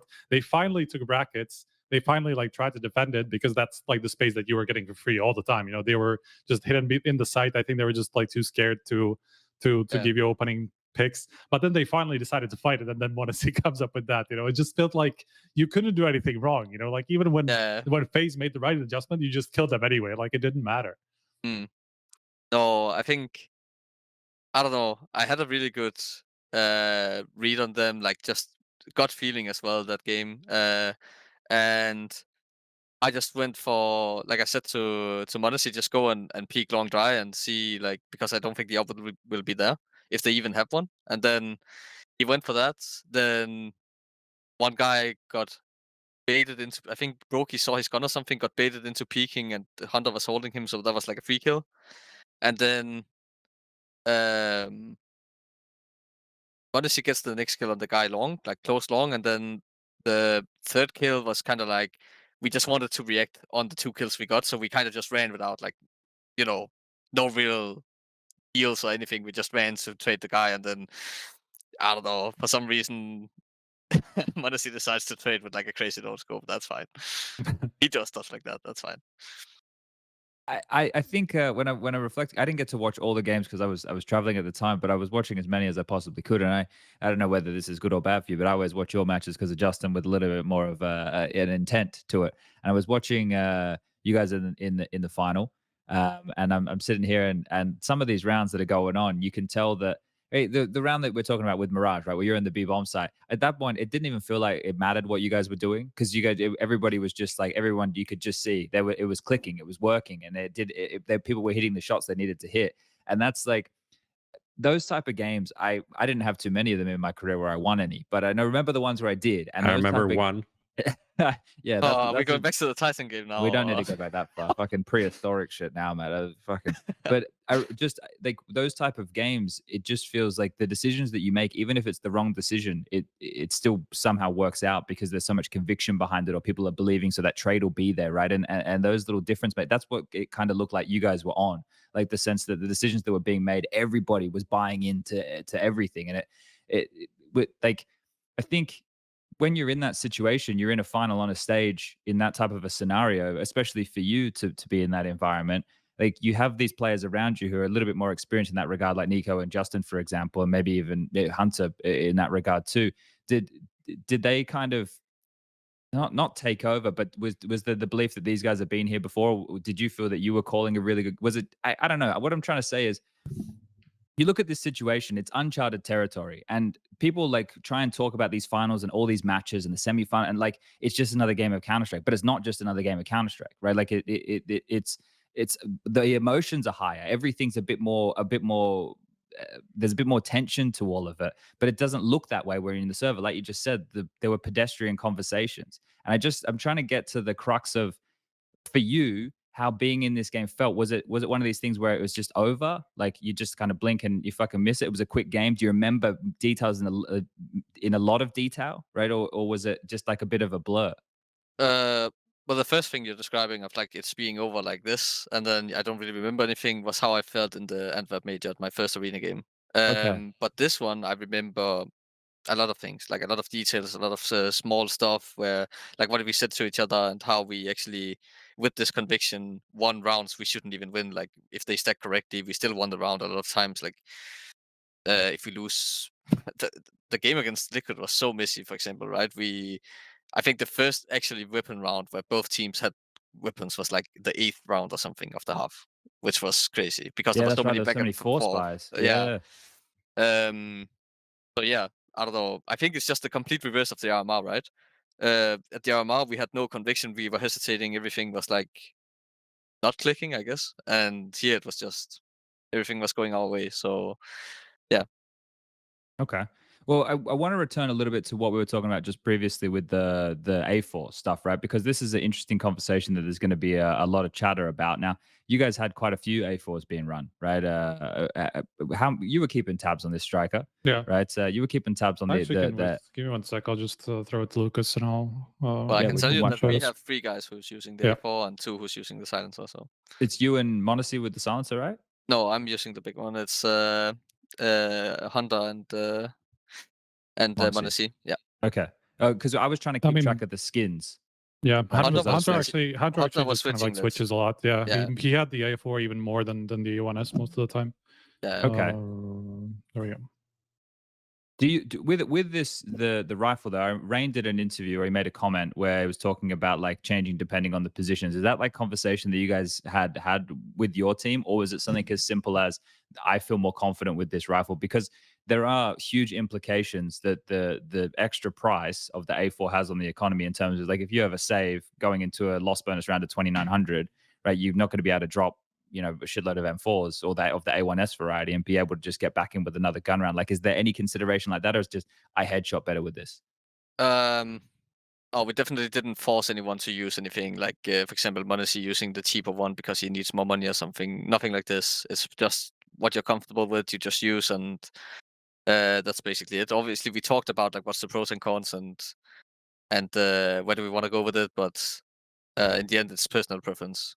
And So- in terms of like switching in between maps, I would definitely never do that because I feel like it's way more important to be comfortable and consistent with the weapon you have than actually doing that. And I think for me to ever do something like that would have to be a change from Valve to actually be able to buy both in the same game, so we don't have to pick and choose. Okay. Okay, because I just looked at like a team like Outsiders, right, Striker. They were using I was 5 just showing. I'm just A1Ss. showing it on, or Lucas is showing my document. But yeah, Outsiders were the only team who didn't use a single A4. Then Liquid were the other team who used mostly A1Ss, and then everybody else basically had mostly A4s. Apart from a few exceptions, like most of the Alpers had silencers, which I feel like is probably just because of economy reasons, honestly. But funnily enough, Zywo and Simple were the 2 exceptions to that rule. Literally every other Hopper had the silencer. And then there were a few people who were kind of like switching around. Magus, Grain, and Hunter were kind of like the biggest, the biggest shakers. proponents of like that. Experimenters. Yeah, they were experimenting with a lot of different. Hunter even had the AUG, 1 Inferno, and never bought anything else. I literally did not know what he had in his loadout. He didn't even drop an M4 to anybody, so I didn't even know Really? if he had a different weapon. He literally used the AUG for the CT side of the first Inferno he played. I don't know which one it was. Didn't Magisk from Vitality use the AUG as well a bit? I Yeah, remember he was killing us on Anubis with this. It was So- Apex. Apex was definitely on Nuke. I don't know about Anubis. I'm not sure if I missed that one. It's possible. Kerrigan was using it. I know Kerrigan, was using the Magus, AUG a bit. Kerrigan, Apex, and Hunter were the 3 people that I noticed that were using the AUG like quite a lot during a map. So Okay. Maybe this was just a one-round thing with like an off angle or something. Yeah, I just I mean, remember we tried to go on him and he owned us. So yeah. Yeah. Was there an auto sniper as well? Oh, let's Someone not had talk an auto about that. sniper. Let's not I talk think about that. I think bro. Robs pulled it out, or someone Oh, pulled I it don't out think- and didn't get anything done. Of course, classic. He killed m0NESY. Yeah, there you go. Was he pissed? No, he was just like, I didn't even hear it. So I don't know how you can't hear a fucking auto sniper shooting through a temple, but no, I think we were mostly pissed about how the game was going, honestly. The ramifications of this change though, right? Like I mentioned it before, like with the save rounds, if you knew going into a loss bonus round of 2,900, right, and previously you'd be able to drop silenced M4s, and now you can't. The ramifications of this just have to be more eco rounds, right, or more like because the FAMAS is fucking shit. Like, are we gonna pretend the FAMAS is like any, like it's not something that you're not buying the FAMAS for fun. Yeah. Like you're not. Unless you give it to JKS, it's really bad. Yeah, that's So what kind of situation this has to essentially put the CTs under more scrutiny. So even if you are going for more saves on the CT side, your saves will not be the same potency as they were previously. So CTs are going to have weaker rounds if they're going for those type of saves. So I'm wondering if that's going to encourage people to try and go for more rounds. Well, I don't know. It's like a weird catch-22 in that regard. I mean, the one thing that I do think this is going to lead to is just less of a success rate for conversion after pistols, because for CTs especially, because very expensive. A lot of the time, like, because you don't have the A1S on a lot of people, they can't buy it in the second round. Like, we see a lot of FAMASs bought in the second round, especially like nowadays, because nobody can afford the A1S, everybody, or the A4, because it's 200 more expensive. And so you basically either buy an A4 plus a Kevlar, or you have no nades, or you have to go for a FAMAS and a couple of nades, and most of them will go for the FAMAS, like that's kind of like the common Most of them will thing go I for saw. an MP9, right? Or that, yeah, of course, like an Because on SMG. our team, we would rather have an MP9 than a FAMAS. Yeah, I mean more like in the more traditional rifles. If it was a rifle, it was usually a FAMAS in the second round, and so that's obviously, like, looking at the buys that T's can pull out in the second round, where they get a bomb plant, that's just stronger. Like, get you like can't, 5 Galils like, in literally armor. Galil is a stronger weapon than FAMAS, and like, obviously if you go up against MP9s, that's even stronger than that. And so, like, I think that's just naturally going to lead to harder, like, starts for CTs, and the economy is going to shift a little bit more, where the T's are going to get advantages based on that. I think we haven't seen that so much just yet, but still, like, I think that's just inevitable. Does anyone, just a quick, we don't have to go into this super deep, but does anyone have an idea how to, like, slightly buff the FAMAS and don't say like burst fire, because we heard this like 1,000 times? Like, would at least adding more ammo make sense? Like, to be honest, like 25 bullets as well, you're like anti-echoing, maybe want to, I feel like even that would be a decent upgrade. Like, put it like 35, just like the Galil, so you can actually do something when you need like 7 bullets to kill someone, so you might as well have some extra. With the spray pattern on the FAMAS, I think they could make it like the negative or something, like give it 100 bullets, I would still miss. It's so bad compared to the Galil. I feel like it's so hard to spray it. So, like, if the guy that has a fucking ace with a FAMAS this year is saying this. Well, that was pretty easy, right? I was pretty close up, and they went for smokes and NiKo died for me. So yeah, I don't know, man. I don't see a lot of FAMAS aces. I saw one from you, so. But no headshots, by the way. That one, I think. I think some of them, no. I don't know. I just remember it was a lot of body shots. I know you said, Prof, you don't want people to say the burst fire, but that is the way to fix it. Because I don't think it is. Like, why? Like, you can technically burst without the burst fire. Like, it's more that it's not very usable. No, because the whole premise of having a rifle in those type of rounds is to be used at range, right? Because an MP9 is better close range than a FAMAS, right? But the what you're trying to equal out the playing field with is more long range duels to hold them at bay, so they can't just take all the space, right? So if the FAMAS had a burst fire that was like a laser beam with those 3 bullets, like it used to be in 1.6 or even in Source, right? Like, you kind of play it like a scout, but also have, you auto could hold fire. Angles. Yeah. Imagine you put NiKo, someone with as good aim as him, on an angle with the FAMAS, and he knows that all he has to do is click and he's going to get that headshot. Yeah, but someone's just going to deagle peek you and kill you anyway. Or scout, or shit like that. It's just doesn't have a lot of damage. That's the problem. Like, it takes a while to kill people at range, especially. Like, it's just maybe not a the great drop weapon. off. Maybe the drop off damage should be like lower. Maybe it shouldn't drop off as much. Maybe that could be one way to do range. So like inverse of M4 A1S would be a good idea for sure. Yeah. I just think it needs to be better at range, right? That's what its purpose is going to be. And I think with the way that it is right now, if you make the FAMAS better at range, however they do it, well, you've made the A1S worse at range. And now you have 3 rifles, the FAMAS, the A1S, and then the M4A4, and also even the AUG, right? But you're probably going to go for the A4 over most of those options if you have the choice. And then if you have the A4 on, and then the FAMAS is somewhat viable at range, okay, well then now if I don't have as much money, then I can buy something, can still use it at range and not be completely hamstrung. So I'd be curious to see if they continue to develop anything like that. But we're going to see pretty quickly, I think, if there is a big switch, because for the last 2 years, everyone's just been complaining about a CT side of meta and like how strong the CT sides are. It feels like now we start talking about Anubis, and we can start talking about Ancient with their changes as well, that the T sides might be, it's not going to be, I think people immediately think, oh, fuck, it's going to be now 10-5 halves for Ts. No, it's probably, going to shift by 1 or 2 rounds, right? That's about it. It's not going to shift by a shitload. It's going to shift by like 1 or 2 rounds overall. At least that's the way I'm looking at this here. So I guess we can dive a little bit more into this conversation with Anubis. HooXi, what do you make of Mm, this map, mate? Everyone, man, and his dog wanted a fucking opportunity to play some Anubis. yeah. Well, I think I got a lot of I don't know. Let's just call it interesting responses for me saying that I didn't like how the map looked without even trying to play it. I said that at the start, and my feeling is still the same. I don't like the Okay. map at all. I think it feels like a relevant map because, for example, on B side, right? You don't really have to do that much to get all the control, and you're basically in the side. The same goes for when you go into this water area and you go towards the little room towards B. We call it pub, I don't know, cave, whatever people call it. I feel like okay, we throw that one smoke, then we have this full line, and it's so hard to fight for a CT. And then you're basically right up against B side as well. Then on A, you have this little room, but the T's can still cross to the other side of the water. So again, you don't have to do too much. Then the only place you can fight for map control is mid, and mid is fucking shit. I don't know who the hell thought it was a good idea to put a double door and another thing like at the same time. It seems so weird to me, and I don't like it at all.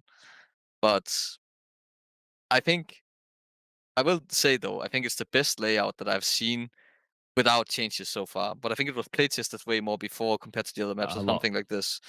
So I guess that's why it looks better in the first place. And I think my opinion is not a popular opinion. I think I'm pretty alone about this. So it is what it is, and we will probably be good on it because I also hated Dust 2 and we were pretty good on that. So everything I hate works out, I guess. Yeah, because that's the thing. The majority of the opinion seems to be very positive Yeah. about Anubis and the Shockingly introduction, so, yeah. right? And that's curious that like so. I suppose you guys played Ancient in Copenhagen Flames. You play now. Do you like Ancient? Well, I don't know if I like it now because now it's completely different. Like Okay. completely different. But I don't know. I don't think it was the map's fault, at least, that we were bad on it or anything like that. I actually think it was starting to shape up decently. But it was still very easy to feel that it wasn't like it was a Valve map, and it wasn't like one of the classics like Train, for example, or something like that. But that's the thing that I think when you look at Anubis, it does feel more like a classic Counter-Strike map than like your Vertigos and your Ancients in the mix right here. And look, I've tried to spend a lot of time just looking at Anubis and how it can play and all these details. And I really enjoyed watching it to see what the pro teams were bringing to the table, right? Just in terms of the way that they were doing their defaults or the CT setups on areas that they thought were important on the map to be able to grind out. And we did see played 5 times, right? I'm pretty sure it was played 5 times. Which I think the map that was played the least in the whole event was Vertigo. I think Vertigo was only played once. I was course actually surprised how much Anubis was played. yeah, Like I and did not picked- expect it to be played that much. Also, the fact that it could have been played so much more, right? Like it was Yes, in the third third map. map, like A Yeah, a lot, 3, couple 4 times times more, yeah. without being played. So we at least had it at I think there was just one team as that didn't third. let it through, and it was it Navi, I think. That didn't play it. or Navi that didn't banned let the it. second phase a bunch, I think. Yeah, I think Navi were the only ones who like never played it out of everybody. But I think it's like the first time that we go to a tournament and it's the first time it's in the pool. And at least for me, it looked like every single team had practiced it and wanted Yep. to play it. Usually there's like a bunch of teams who doesn't want to play it. So Yeah. Yeah. But also at this event, most of the teams played Dust 2, so they That's true, kind of that's had to do either that or Ancient. And in a way, they're lucky that they didn't start practicing Ancient when these big changes Yeah, right. came in. Imagine that. that would double be fucked. sad. Yeah. Yeah. But I mean, the Heroic were the interesting case for me because they just decided to play Anubis. I think the reason I thought about it, or like the reason why I thought they did that, was just because of config. But at the same time, like you wouldn't start playing a new map just because you have a stand-in at this one tournament. Like they clearly want to play, maybe not necessarily 7 maps, but they definitely want to play Anubis. Like there's no way that they just picked it up just because because they could have easily just used their advantage and just ban it because everybody else was clearly playing it and preparing for it.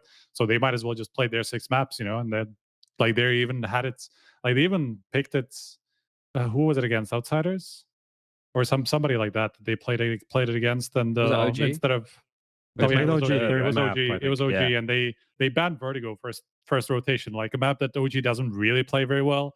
Heroic are actually really good at, and then they just batted first I think rotation and they decided to play might Anubis have instead. You know, overplayed their hand there, Yeah. but I think they weren't happy about that result in the end. It was But- like maybe we shouldn't have done that.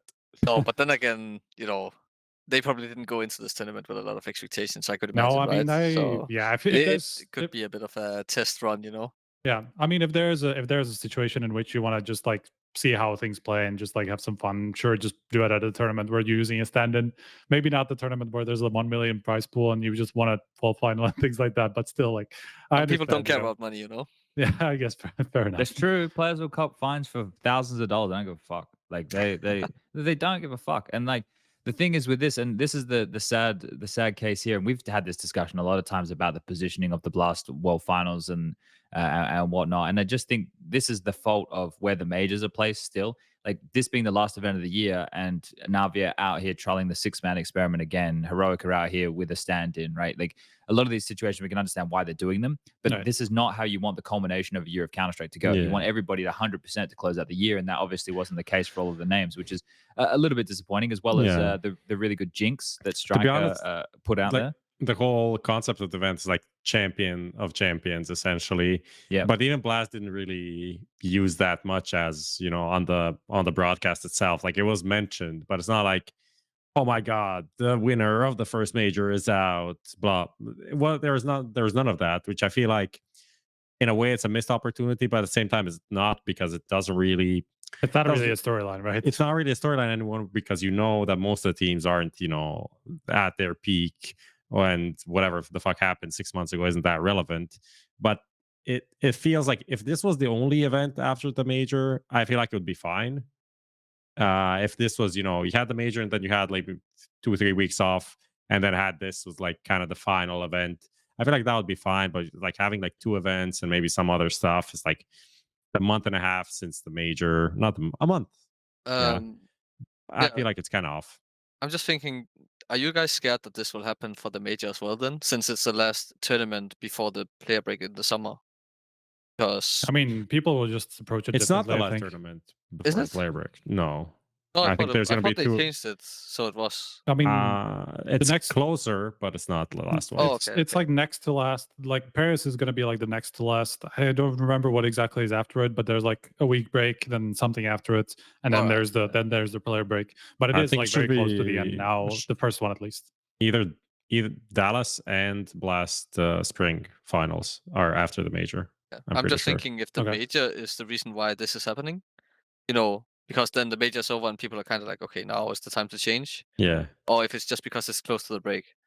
And I can't really figure out which one it is, because we're not going to majors, so I don't really know how it works anymore. But That's a good question. I think like because of what is at place or in place for a major in terms of the in-game stickers, right, which is going to make a lot of money for the TO as well as for the organization, the team organization, as well as the players.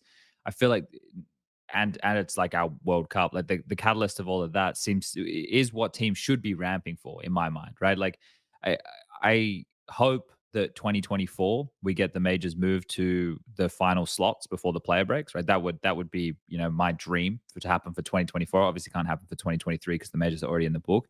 But if that does happen, I hope it's not what you're suggesting here, in the sense that teams just run out of gas by the end of the season. If the way I look at it is, or the way that I would hope everybody would look at it is, this is the ramp up. The whole season is a ramp up. So everything that happens beforehand, your Colognes, your Katowices, your Blast finals, your pro leagues, this is where teams work it out, right? Like if you're mid-season in the lead up to the major and you're like, fuck, this isn't working, you still give yourself like 2 months to make a player change and see if you get shit in order for the major. That's what I'm hoping happens. But this is the thing, we're living a live experiment all the time, and we're never gonna know better. We're only gonna get to see what happens if a change does occur. So in theory, having the major at the end of the break does sound good, but what you're saying could be true as well. Maybe teams could be like getting ahead of themselves. The year was just shit. The major sucks still, and they want to get, if it's a team that qualified for the major, but they're not a contending team, then maybe they do look to make changes beforehand, which would sully the mood still a little bit. So yeah, that's an interesting way to look at things for sure. I mean, the worst part of it was definitely when it was straight after the break, because that's when we had the most like kind of like new either teams who are just about to change or who just changed and things like that. So they actually couldn't change because the rules of the major were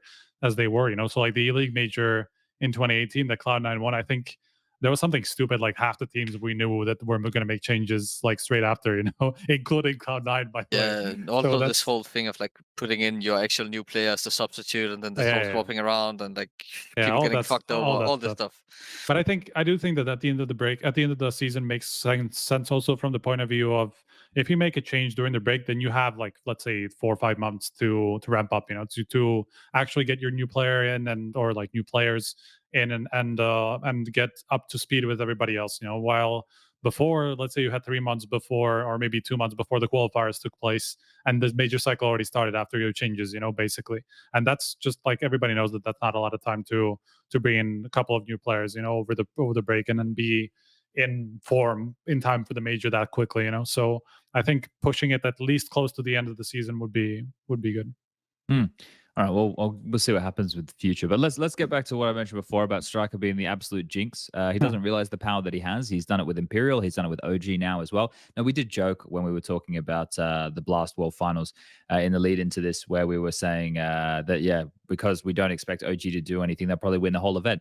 And they played 3 matches. They had a good run. They not doing so good as far as arena matches go. But this is the team that I don't know how to look at OG, right? Like I think that they have a lot of very talented individuals in the roster, but the team itself, they only do good at Blast events, right? Like if we're going to be honest about the whole thing, right? They do good at the Blast group stages, then they get themselves into the next stage of competition, and then they do whatever they can do there, which is traditionally just kind of average, but still better than what we see from them for the rest of the year. Like all we have to do is look at the ESL Challenger event in Melbourne when they went and lost to Wings Up, right? Like I mean, I don't think we should talk about that event. I think that event should be forgotten completely. Okay, all right, we can forget about it. I mean, not just because the context of that event, and I think I hear it mentioned a lot. I feel like it's kind of shit, and it's also maybe a reason why people don't attend these events because they fuck up once, and it's like, oh, these guys are trash.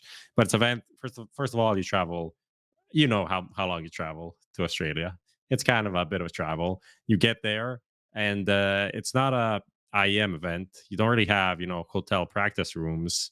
You just have event practice rooms. So maybe you practice a bit. You're kind of maybe you don't because you don't even have a practice room in the hotel. So you need to go to the venue, which is like 45 minutes away or something, hypothetically. So you don't do it. Then you go and play your first game on the day second day arrive. You're jet lagged. You're kind of fucked. You lose one game to Wings Up, who are apparently maybe not the worst team in the world that you expected, and now you're kind of fucked in the laughing stock. So yes, it sucks. It's an awful result, but I think the other results that they had are more relevant for where they are, and that is just like going to all of the big events and not doing anything. Like Wings Up, fuck Wings Up. Like anyone can lose to Wings Up. Let's talk about losing to Sprout or whatever the fuck they lost to like 5 times. Okay. So we look at them at this event though, and they come through and they I don't know, HooXi, how do you look at OG, right? Are they just like an underdog team for you? Are they a genuine threat? Like how are OG considered by G2? For me, well, first of all, they're really scary to play against because of the individuals on the team. Like a guy like Flames is insanely mechanically gifted. I think Dexter obviously really hard to predict. And yeah, I think they're a scary team to play for sure. But I think what they're missing to kind of go to the next level is just time, in my opinion. Like at least for me, like it's not like I expect from my team now that we go and win every single tournament just because we won one. Like I think it's still like we're still you could see it like at EPL we did good. Then the next tournament we did crazy bad. And then we did a little bit better. So I think like 6 months is nothing for this national team, honestly. I think it takes way longer. Like you have to get to know each other, and it takes longer because you're not speaking the same language, and maybe it's new for somebody as well on the team to actually speak in English. Like I think both Neofrag and Fico and Dexter. Yeah, true. How That is many their of them first didn't? international teams, yeah. Yeah, exactly. And this is my first as well. And yeah, okay, I might be the IGL, so I have to talk more. But at the same time, it's not easy for anyone, and it's harder. Like when you don't speak your native language, I think it also stops you from taking more initiative just in general. So I think it's not a project that needs any changes in my opinion, at least not looking in from the outside. But They get a lot of time uh, over there at OG, right? Traditionally, I the mean, rosters not got in a the lot of last time. year. Not in the last year. No, I mean, they've Well- changed like 4 out of the 5 players in the last 12 months or something. So not but really. weren't the roster? I mean, the before first that roster, though was of a course, long like roster, right? that took a Yeah. long time. But then, like everything changed very quickly one after another, and they didn't never really got so much time. You know, like now Mm. that they've gotten Dexter, that's the longest they've had in like a year and a half in the same lineup, I think. Yeah. But like, Could- and like the, I'm sorry, you go ahead. No, you're right. I was just going to say the names in the server that we're talking about here, they are scary names, right? The thing is, it's like the play style, I think, is the one that is the most defining factor, because we know that they have a lot of individuals who can do damage, right? And if they're really hot, that's what makes OG scary, is everyone's just hitting the heads. But it's like the overall play style, I don't know if you see it that it has enough legs to compare to other top teams, right? That's for me where the conversation is, right? It's less about the names, because like one of the most fun players to watch in Counter-Strike is Dexter, right? Like without a doubt. Right. And then you can even look at other players in his team, and when they're like Flames, when he's on form, he's just fucking demolishing people. This kid is super, super sharp. I've loved watching him ever since he got in the server, but that's a very difficult play style to have consistently, because it requires that you wake up on the right side of the bed, and you don't even know in Counter-Strike how to replicate that. When you're having a hot game, you're having a hot game, but it's like it doesn't work like that. You don't just wake up and go, "I'm going to fucking own today." Right? It doesn't work like that, right? Right. Like it just starts to happen. So you need to be able to have your your A, B, C, D, E, F games to be able to fall back on. And for OG, that's where it feels like they're lacking a little bit to other names towards the upper echelons of Counter Strike. But then is that just a time thing? Because as HooXi just mentioned, your Ficus and your Neofrags, this is their first time in an international roster, but it's also their first time in a good team, right? Like the teams they were in before weren't meant to be world-beating teams. They were coming from that same model we discussed at the start of the show with HooXi and Copenhagen Flames, right? To get promoted to an international team at the top of the ladder, right? So if they do get another 6 months together, and we do continue to see them grow, right? That's great news. It's just, do you guys think they need to add more depth to their game in terms of their overall approach? Because right now it feels like they live or die by the sword of their individuals popping up. What did Dexter have on that fucking Anubis game? Wasn't it like 40 kills or something crazy? Yeah, something like that. That's the thing. Like Dexter has definitely raised their ceiling, but it hasn't helped a lot with their consistency in general, because of like, I think this has been a problem in OG for basically the entire year, because you're right. Like they play a lot on the individuals, but they don't have the depth of individuals to back that up consistently. They're not like a skill team like type FaZe. Like they don't have that level of individuals. They have a couple that are like fairly reliable at this point, like Dexter and Flames. But I think like Neofrag is the one who I feel like ever since I've kind of started watching him when he joined this OG team, I've felt more and more like he's come from a Sinners team where he had all the space and he had other people taking like early duels for him. He was always very aggressive and like looking for duels and looking for space on the map and things like that. And he still does that, but there's a little bit too much pressure on him to do that now.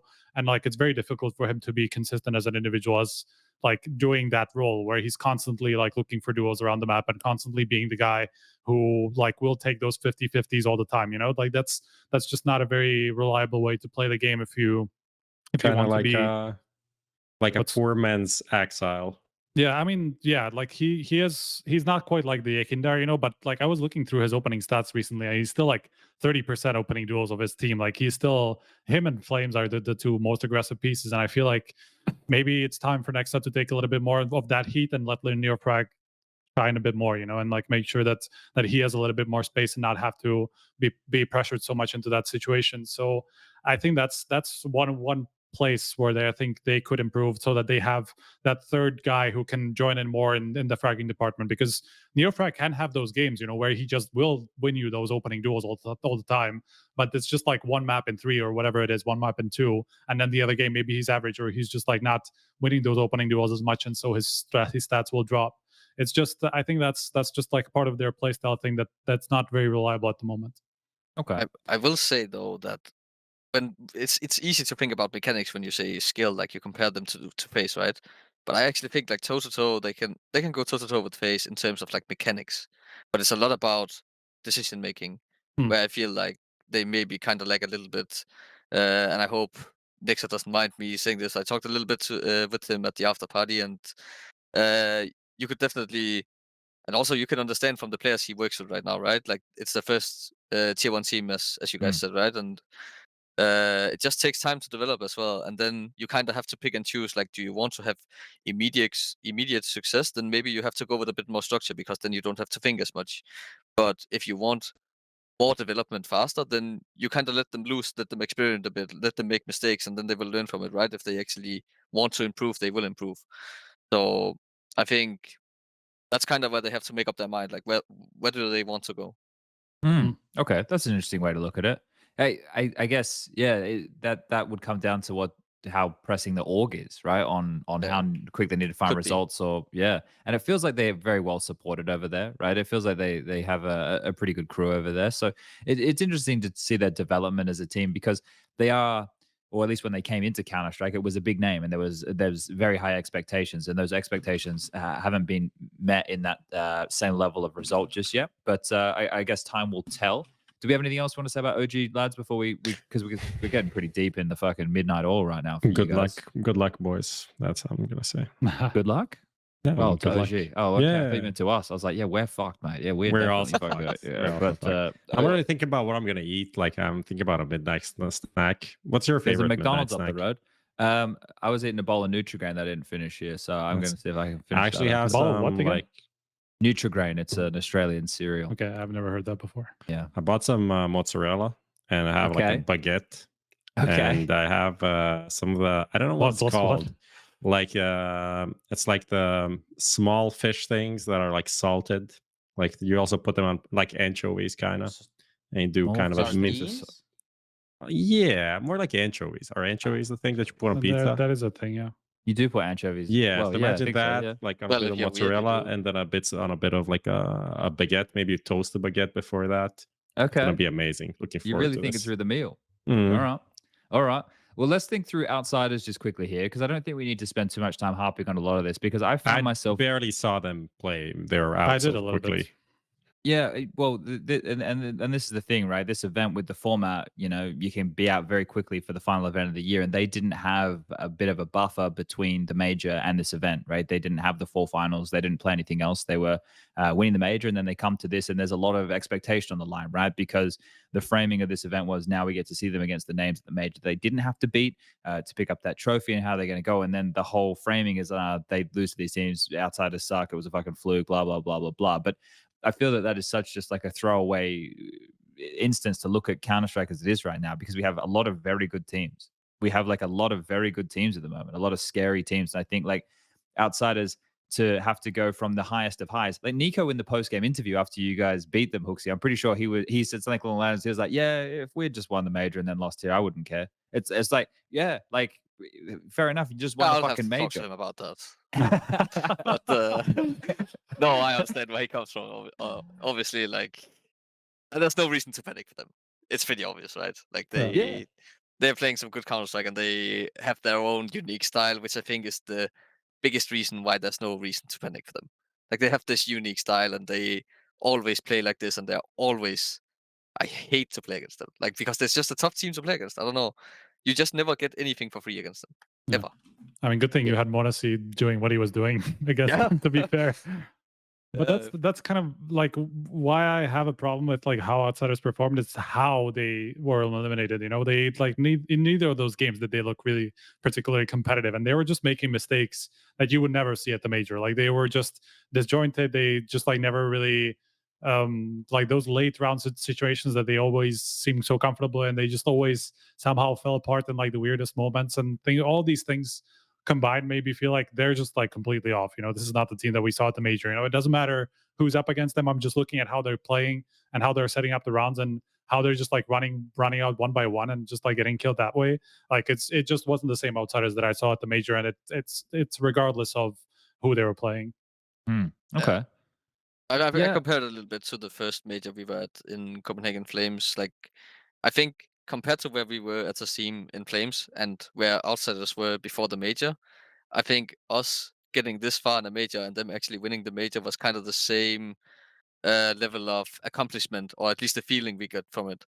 And definitely in Flames, like I don't know if we felt burned out, but like there was just this kind of post major blues after, where I feel like it's obvious if you look at the result, we didn't play well in Flames, and I think that could maybe be a factor as well for them, right? Like you win a major and then you just spend so much energy, time, everything you put into this thing. So yeah, I think Yeah.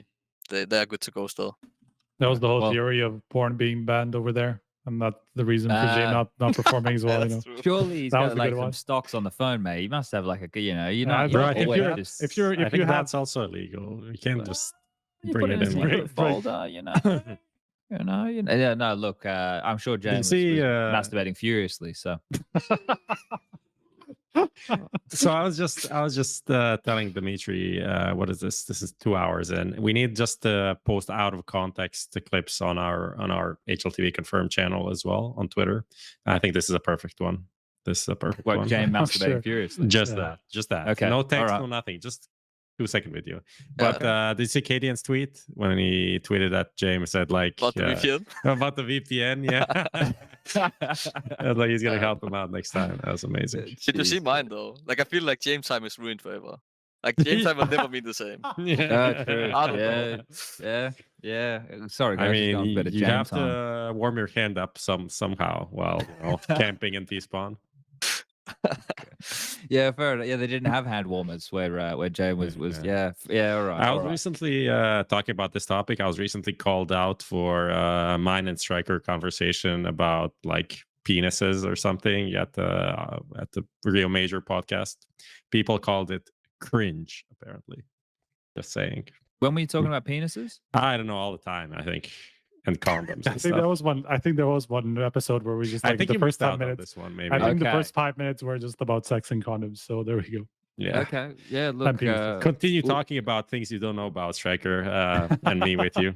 we have an adult audience, you know, so maybe one of them out there will know what It we're is one. talking It is about 1 here. a.m. Like we're way past the watershed. This This is the late night show. I mean, It's morning somewhere. Yeah, I tell It's you a where good, it's morning. but it's Australia, and they can do whatever the fuck over there. So That's I true. think with Good Morning Australia, they just talk about like anal beads all the time. Fucking hell! All right, it's This getting one aggressive is out here. Let's not getting What the- monetized. let's say give anal beads, bro. Maybe we get Uh, monetized by some sex toys and whatever. I think that's highly paid, probably. I'd love to give some. We have here. Prof has written down for me. Quick thoughts on FaZe, Liquid, Navi, and Vitality. I feel these are quite easily broken up into two separate camps here, gentlemen. Yeah. I think Navi and Vitality are one where we could be like, okay, well, what should they do? And FaZe and Liquid are like they're fine. They're in the same situation as with an outsiders that we just discussed. Like, even though FaZe, we were having this conversation in Discord about the teams of the year, right, boys? And I was trying to say that like the first half of the year, the first 6 months, it was like FaZe were number 1, Navi were number 2, and I think I had Answers number 3. But then in the second 6 months of the year, I would have a very hard time giving you my top 3. It's because we had so many different title winners, right? It's very difficult to pick who those top 3 teams would be, but I don't think FaZe have any cause for concern. I think Liquid, if they continue their progression, I saw a conversation on the internet about HooXi, right? But HooXi doesn't feel like he's an AWPer that's facilitated in the team to have a lot of impact. Maybe they need to get a bit of the HooXi methodology in their life and unleash the beast, right? Because he does feel a bit more like this classic terminology of like a supportive AWPer, right? Whether that's HooXi not taking the initiative or whether he's not being set up. The 3-star players in that team, Yakinda, Elige, and Naf, right? HooXi doesn't really come into that conversation. I know in modern Counter-Strike you need 4 players. It can't be just 3. It can't be 2. Like we've had once upon a time, it needs to be 4. But that was the conversation around Liquid. Does anyone have anything they want to add with FaZe or Liquid before we jump to talking about Navi/Vitality and maybe what the break could hold for them? Yeah, not really. It's Well, been I kind of mean, the same. just for Liquid, I think it's still kind of like the whole they just live and die by the Akindar sword. Sometimes, like when he's on, they obviously will be in games all the time, and when he's not, like we saw what happened in the G2 final. Honestly, like I think that I don't know what the fuck happened with him, but he just couldn't win a duel for his life. To be honest, Maybe they should just change up They- the game a bit. They never change anything. I don't know. it's a good one. No, I mean, all How good. sweet was that? How sweet That was was that? That I felt like really that. good. But no, I already I bet thanked so. Actually, at the after party, I already thanked Scrawny for talking a bit of smack at Yakinda when we won. In the winning moment, he said something about Yakinda said this team didn't change or something. So I went over and said thanks to him at the after party for talking smack for me. Yeah. And I got the chance as well. NiKo must have felt pretty good, huh? Yeah, I actually don't think Because I he even did say discussed it something with like, "I him. just wish we beat them again so we can smash them," you know? Yeah, he said something about we will 2-0 Yeah. next time if we did. So that obviously was nice, but I didn't actually talk to him about it. But I guess he would feel good. Yeah. So do we think Liquid are fine? They've been in 2 finals in a couple of months. Yeah, I mean, Like- look, man, never mind. I can't say that. Okay. All right. All right. Well, I don't I know. was just gonna say, Okay, I was just gonna say okay. something about their second half of the year being like there's just because of how unstable the scene was, there's like an argument to be made about Liquid being like a top 2 team of the second half of the year. Here we go. Now we're getting spicy. Continue, Striker. No, I was just like looking through results and like comparing different teams' results and things like that. Like there's about like 3-4 teams that were very like close to each other in terms of like peaks and like consistency. Like Liquid had two grand finals, 1 top 4, and then like if you extend it to Cologne, which would be like still the second half of the year technically, you know, like that was like a top 6. You know, another like since they got the Ekinar, they've had like really solid results consistently. You know, so like in the second half of the year, in the latter 6 months, they have been like at least a top 3 team in the world, like just by results. Yeah. Well, I know that you've been a big fan of the Liquid. Yeah, I comp mean, ever since this. I'm annoyed that they can't fucking compete in the finals, man. Like both of them, they just got destroyed, kind of, and it was just not the same Liquid that was playing up until then, you know. So that's like the next step that they have to. I don't know if it's mental or whatever it is, because like there's like they clearly have a ceiling, you know. They clearly have a good level that they can hit. They just don't show it like when it really matters. By the way, quick thoughts on FaZe and Liquid. Well, HooXi was going to say something. Quick. What were you going to say? No, I was just going to say that I think they're really on the right path, and they don't need to change anything. The only thing they need to change is within the team already. Like that's what you said with OC. I think if they can enable OC more, then so it doesn't have to be Yakinda having a really good game, or like if he fails, then Elise has to step up. Like that's how I feel it is right now. Like for the most part, obviously the other guys, Neff is really good as well. Nitro is, you know, he's been a really good captain for a long time. So and even played really well individually. I think at this event actually. At least some of the maps he had pretty good. That Anubis game there he was kind of owning. Yeah, he would have been fucked if we went to a third map though in the final. But All right. Let's quickly touch on Vitality and Na'Vi here. Now, Na'Vi are obviously trying to find themselves and work out what their roster is going to be going forward. Poor MPL. Do we even want to talk? I feel like we can maybe talk about Na'Vi next episode if we're going to talk about because their question is more of like what's going to happen next year and what they're going to do, and we can do that on kind of a yearly recap thing. Okay. What about Vitality? Same thing. I don't even remember like what the lights. I would have to check like what Vitality's got. I remember everything about all my about almost everybody else. And then didn't they lose to OG? OG and G2, yeah. And they lost it to G2. So whatever, I don't know. I'm not seeing much impressive things from them in a while, which is kind of sad. That's it. Well, yeah, we can have a discussion. Yeah, we can do do a bit more deeper dive later. All right. Little recent news. Yeah, let's do it. Oh, we need to bump. Do we need a bump? Look, whoa, hold up, guys. Make sure we do the bumps correctly. Roll the bumper. We want to say bumper, not bump. We don't want people to get confused around here. I know it's getting late. Roll the bumper.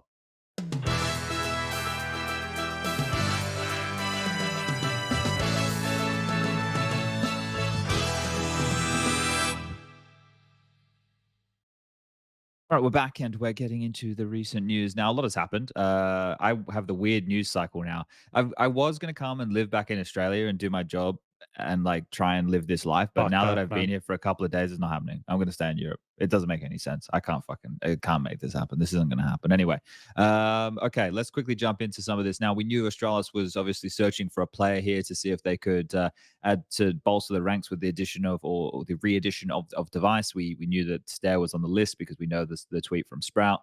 And well, sjuush apparently was on that list as well, but they've ended up with Buzz to be their 5th player now coming in to take over the reins from Mr.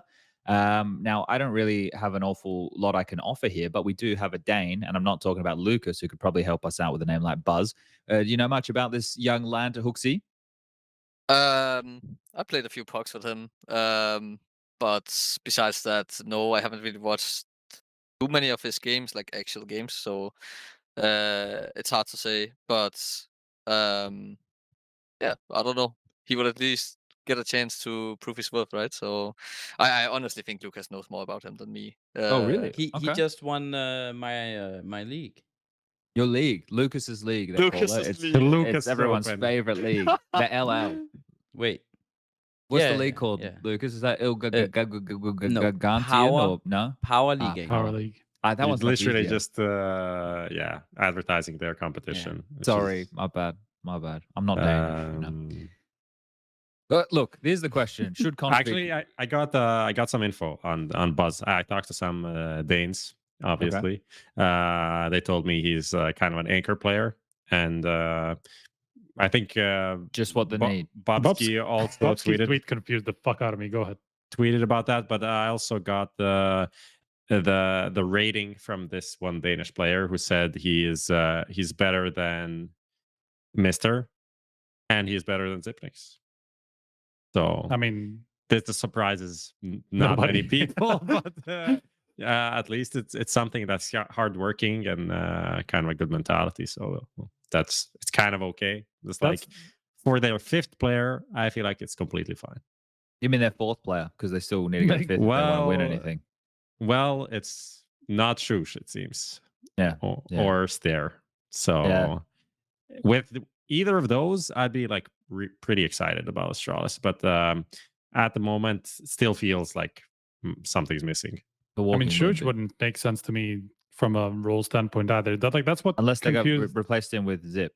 Like if it was sjuush. Yeah, into I mean Zip. that's the same, but that's the same thing with Buzz, right? Like Bobsky's tweet said something like he's an anchor, so that makes him a perfect fit for Astralis. I'm like, where did that come from? Like, why? How? Since when does Astralis need another anchor? Is that the entire problem that they had all the year, basically? Like a guy who's just going to be alone. Like they already have two of those. Isn't Glaive, for example, playing A on Ancient?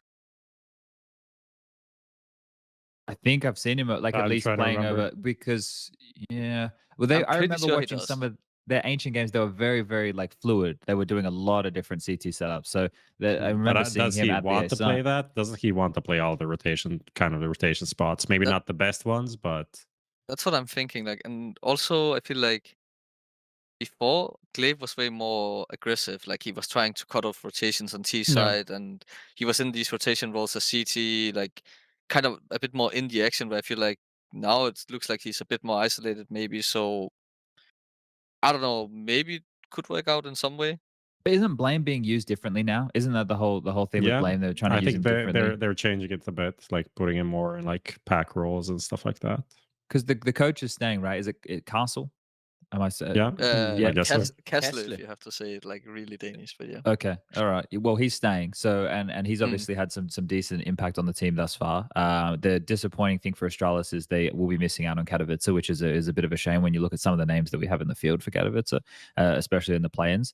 So that sucks right there. But if Blame is being used in a bit more of an aggressive position, or because that's the thing. Like we know what type of player Blame has been historically, but I think the type of player that Blame can be is a fucking monster doing everything. Like this guy, he's a monster. Like he's an absolute beast. So I think if they decide, hey, we want to use you like this, and he's more than happy to do what he's told, and he can find success in those type of positions, then okay, then maybe having another anchor style player come in could make sense. But what I see now when I see these guys playing online, Device carrying one map, Blame carrying the next map, Device carrying one map, Blame carrying the next map. So at least they have that star power duo. If they could just find somebody to step up the plate to be that third man, then maybe we can start having a bit more of a conversation for Astralis. It's going to be the major cycle though, where we really see them, right? Because they'll have blast groups, they'll have EPL, they won't have Katowice. And then it'll be in towards that major cycle to see if they can hit the ground running. So they have a couple of events for soft entry for Buzz, which will be interesting to see. And they're back on the right track, right? You're getting Device back, and we know Astralis are definitely looking to go from strength to strength. Anything anybody else wants to chime in with Astralis here? No, just two notes for people who haven't actually seen the report. This is our report. This is not actually confirmed news. Just because we've kind of been just I because just we've talk kind about of been it like it's talking real. about it, kind of Yeah, like but it's I think 100%. it's I mean, it might is like might this might is have been information that we signed. have very, very, very solid information on. Like it is Yeah. happening. It's just not officially announced yet.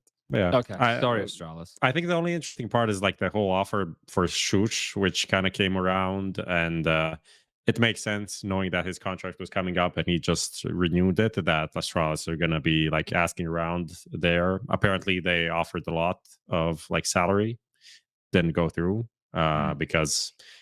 I mean, it makes sense. Like, it makes sense even if they double the salary, you're gonna really have to think hard if you're sjuush, if you want to make that transition to the rival team, plus a team that has been struggling for the last year and a half, and kind of jeopardize your career essentially just after winning a tournament. I think it's a very bad timing for Astralis to try, but like props for at least trying in my book. Yeah, okay. Let's jump into the NIP news about S Attack. Now, I woke up to this one here, so I haven't had a great time to digest just yet, but that means the current complexion of the roster is going to be Hampus, Rez, Brolin, and of course, Alexi B being in the mix. Now, if they're going to be removing S Attack, they have so many different choices that they could make. They could make any decision they want because we know that Rez was doing the AWPing, but if they want to bring in an AWPer now, and I mean, put Rez back on the rifle. Surely that's what happens, right? That's what I think is going to happen. I think that they're going to bring in an AWP player, but who the AWP player is going to be, I have no idea. So I think that this roster of NIP can be a very tidy one, and I think that Rez is a very skilled individual. But we start having to ask the questions: who's available to bring in as an AWPer? Are they trying to just stay with the Nordic region? Are they going to want to get someone from Who do you think, Finland? HooXi? I have honestly no idea what's going on outside of my own team. What do But I you was do? just thinking, the first thing I heard when you said is attack is maybe that could be a thing for Astralis as well. Like, I know that guy can do everything, right? He's been AWPing, he's been, That's true. more of a supportive player. He's actually been playing. Wasn't he playing like really good roles when he was stepping in for Astralis at some point? Like he was playing. Yeah. I remember he was playing pop on train, which was like a star role position, Yeah. and he was doing really well. He was playing yard on nuke, I think, as well. So I don't know if if Astralis needs anything, it's a guy who can be like a jack of all trades, right? He's following So Device around at this point. maybe. That would be kind of funny if he just came after the Device fight. leaves again. That would Like, be funny can as this fuck. guy stop? Like, what the fuck? Imagine if Device just leaves the IP again and is like, what? Oh, Jesus Christ. Don't do it. Of course not. Don't do it. dear. Say it. But That would yeah, be funny. is this a surprise for anybody? Are we surprised to see Nah. NIP continue to make changes? Not No. especially knowing NIP and because of how aggressive they've been in general. Like every time they see any sort of like a sliver of an opportunity, they go for it. And this is like another one of those. Can Draken make a return? Do you think they're gonna pick up SPUNJ? Do you wanna like a $50 bet if they're gonna pick up academy player or not? No, I don't think they will. I think they'll get a proper. Do proper you player. wanna bet on it? Oh, their own academy player, I don't know, just or academy from player. any academy team?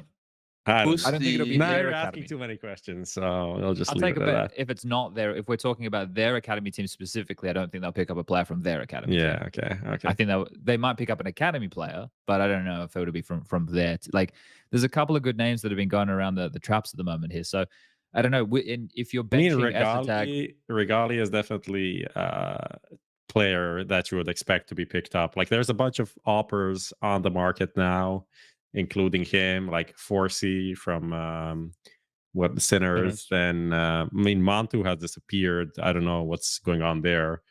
He was a player that I would expect that would be in a team by now. Hades, I think, is still pretty solid, even though Ents went for an upgrade. I think he can find a team. Like, I know EG probably they hopefully are gonna consider an offer. So I feel like there's a bunch of offers in the mix that deserve a look in.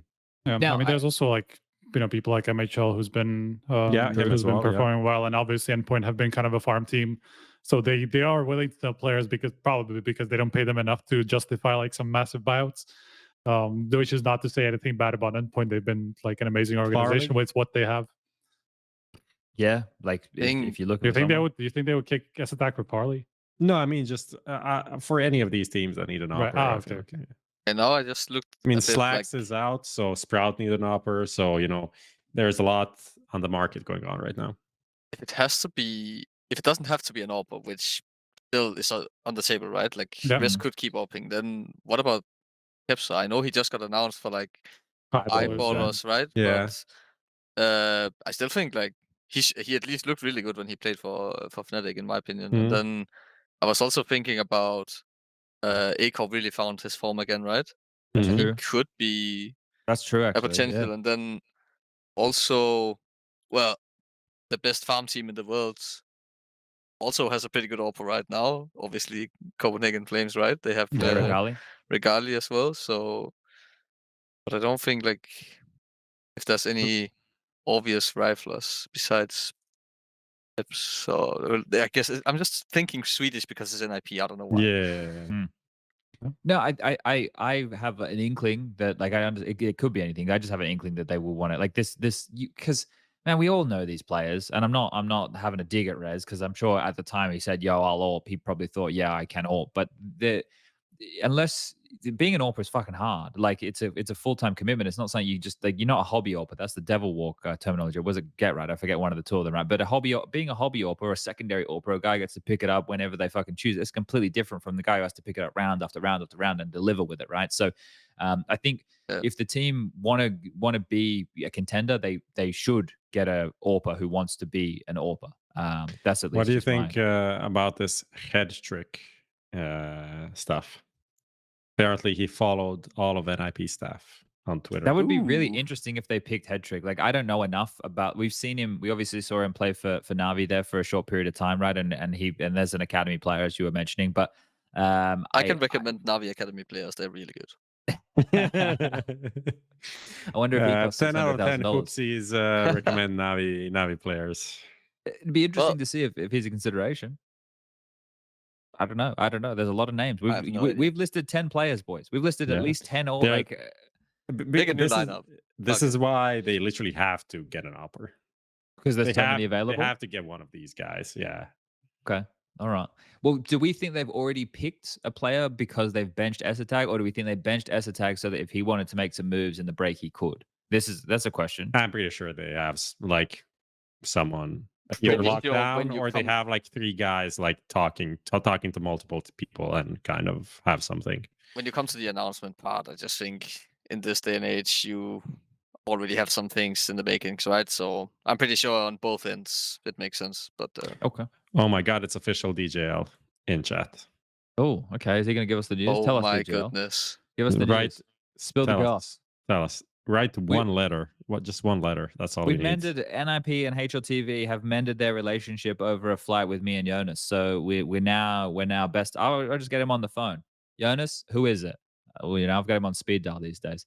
All right. Well, let's jump into the next little tidbit of news. This is to do with the HLTV Award show. Prof, you put a little bit of an announcement out for that in recent times. Do you want to give everybody at home what they need to look forward to? I mean, really cool. Actually, people maybe watched it last year. I would expect people that watch this show that they tuned in for that. I think the best way to kind of explain it is like take that and then times 10 of everything. Okay. Now I'm excited. That's what we're essentially what we're doing. So having obviously an audience, having people there. Last year we just had Katie and I think come in because it was very hard to nail anything down. It was like semi-COVID still, a lot of like last minute plans. Obviously this year we didn't really announce it 6 months ahead, which was the plan, but we announced it about a month out, and we have a very good production team working on it. You saw the talent come out, and obviously some of the players, like the older players that are going to come in and be the guest of honors, announce some of the winners, stuff like that. Red carpet, we're doing suits, we're doing like all of these things. We're gonna have Paula, running around doing his thing, like bring back the 2015 YouTube content creator Paula, get that out of them, and have Veracity and Maniac on the stage, like looking nice. You would have been there, but you did this whole hair thing, so we had to replace you, And we have Maniac there who has even less hair than you have right now, so obviously double standards. It's gonna come. It'll for come next back. It's year, just gonna take some time. Yeah, it takes about a year. It's gonna be beautiful. Yeah. So yeah, we're pretty excited about it. I've been around at events, been lobbying, been making sure this player likes me, so he shows up, and all of these things has been going pretty well overall, I have to say. Okay. All right. So the award show to look forward to for everybody to kick off the year. Okay. Let's jump into this last little bit of news, and I'll throw it over to you, Striker.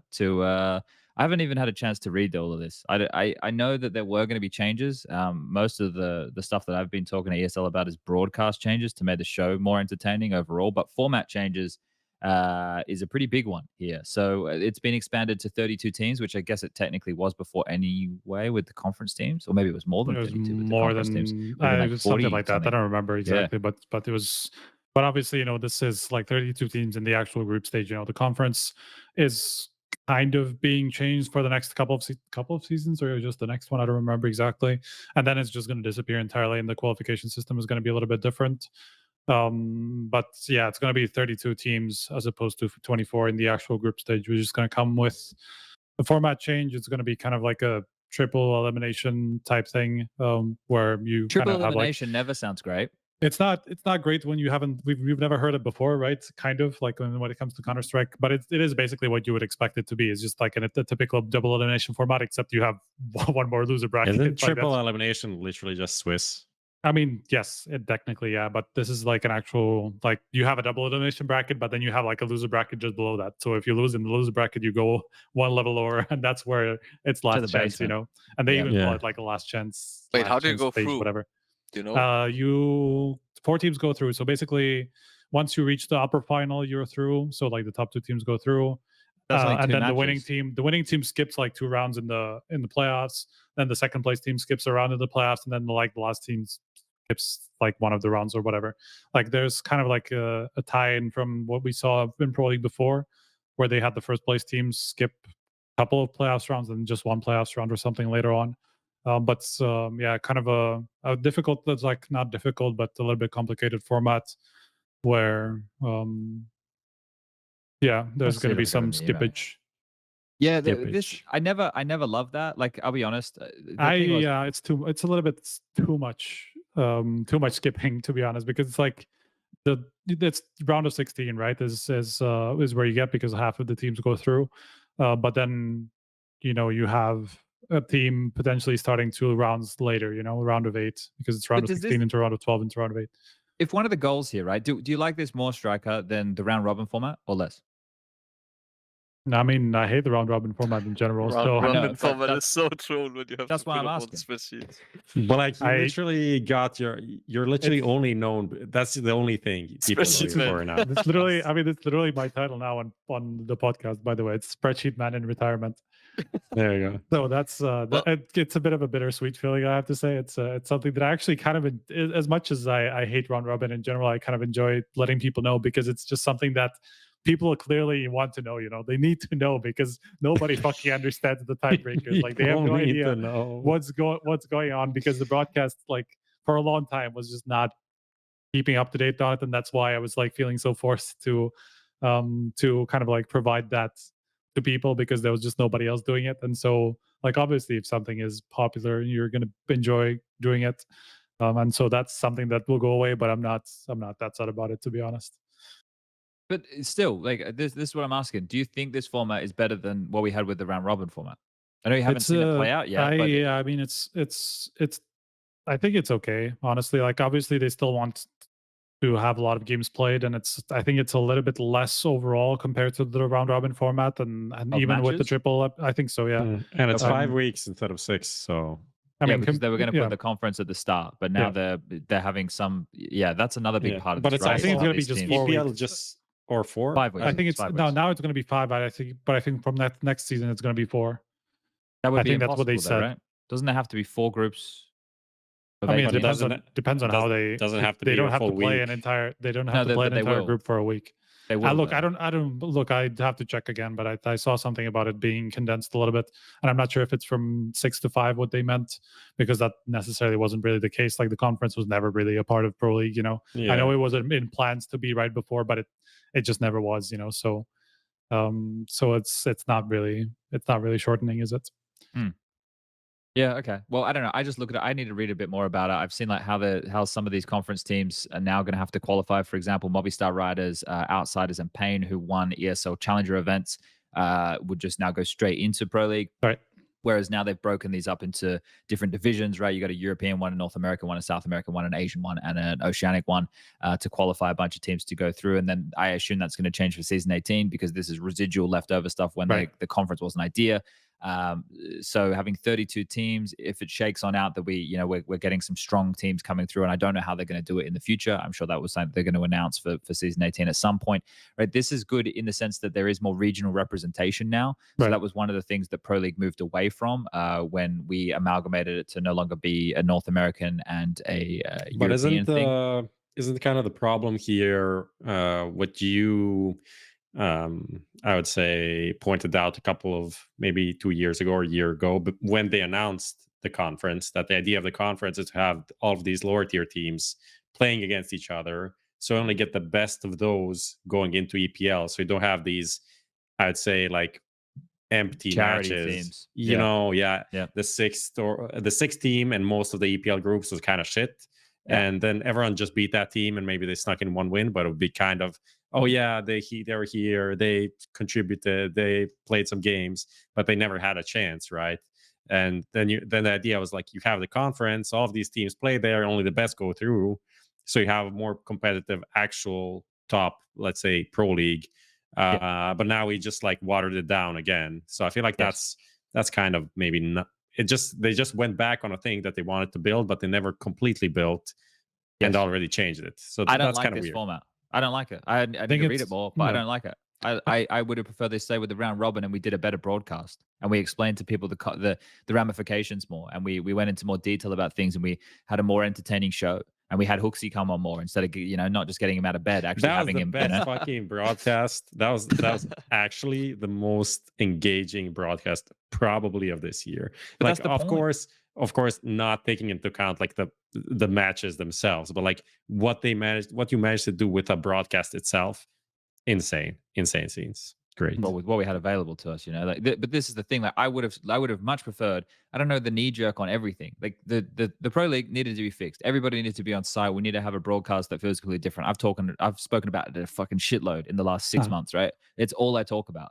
That's what needed to be changed. Leave the format the way it was. Put the conference at the start. Allow us to upgrade the show as it goes and educate the people and dive into these teams from smaller regions and do exactly what you said. Have the smaller teams play against each other instead of now having fucking, I don't know, whoever's going to come second place in this Oceanic one. They're going to go over and they're going to get mauled. They're going to get G2. They're going to get HooXi in the first round. They're going to get fucking 2 rounds. It's not going to be good for them. That's a clip right there. That is a clip right there. But my point is, one of the banana cups. It's so hard. It's so hard, man. I think it's not fair. I think in a state where we are now, where like obviously a lot of people are kind of getting a little bit fed up of all the partnership stuff, especially like around Blast, which is like heavily partnered, obviously.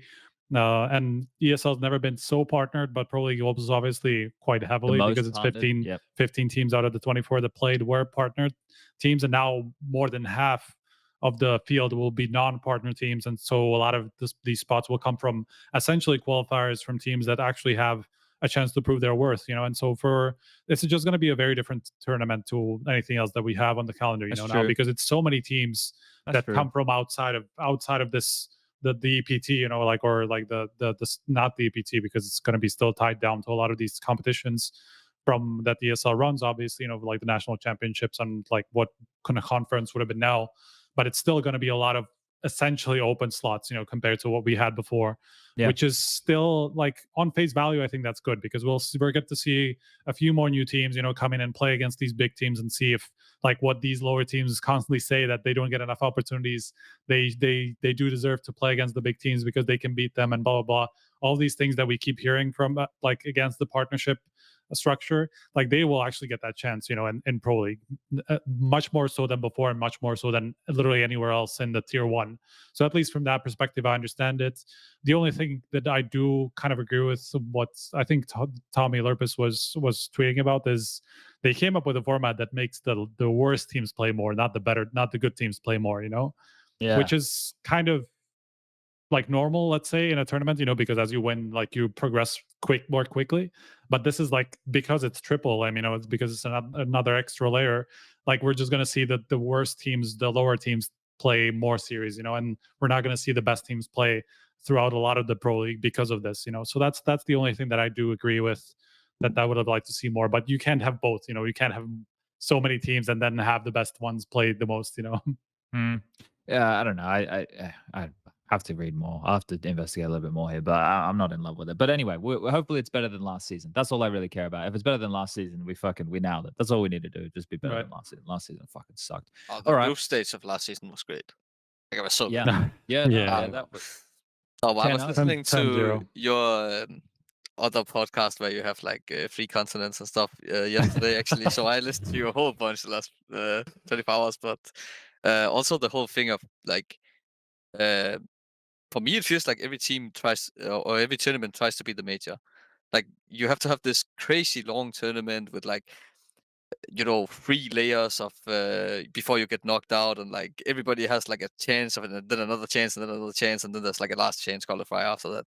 And I just feel like, okay, obviously it's nice if like you're the better team, then you don't want like one bad game to be the reasoning why you go out, but you don't want games that doesn't matter, right? Like, that doesn't mean anything. So for me, it's kind of, I don't know, it's starting to develop into something crazy. I feel like with Blast having all these tournaments where you have like these last chances all the time, and then yourself having this now with like 3 chances, and First last chance, second last chance.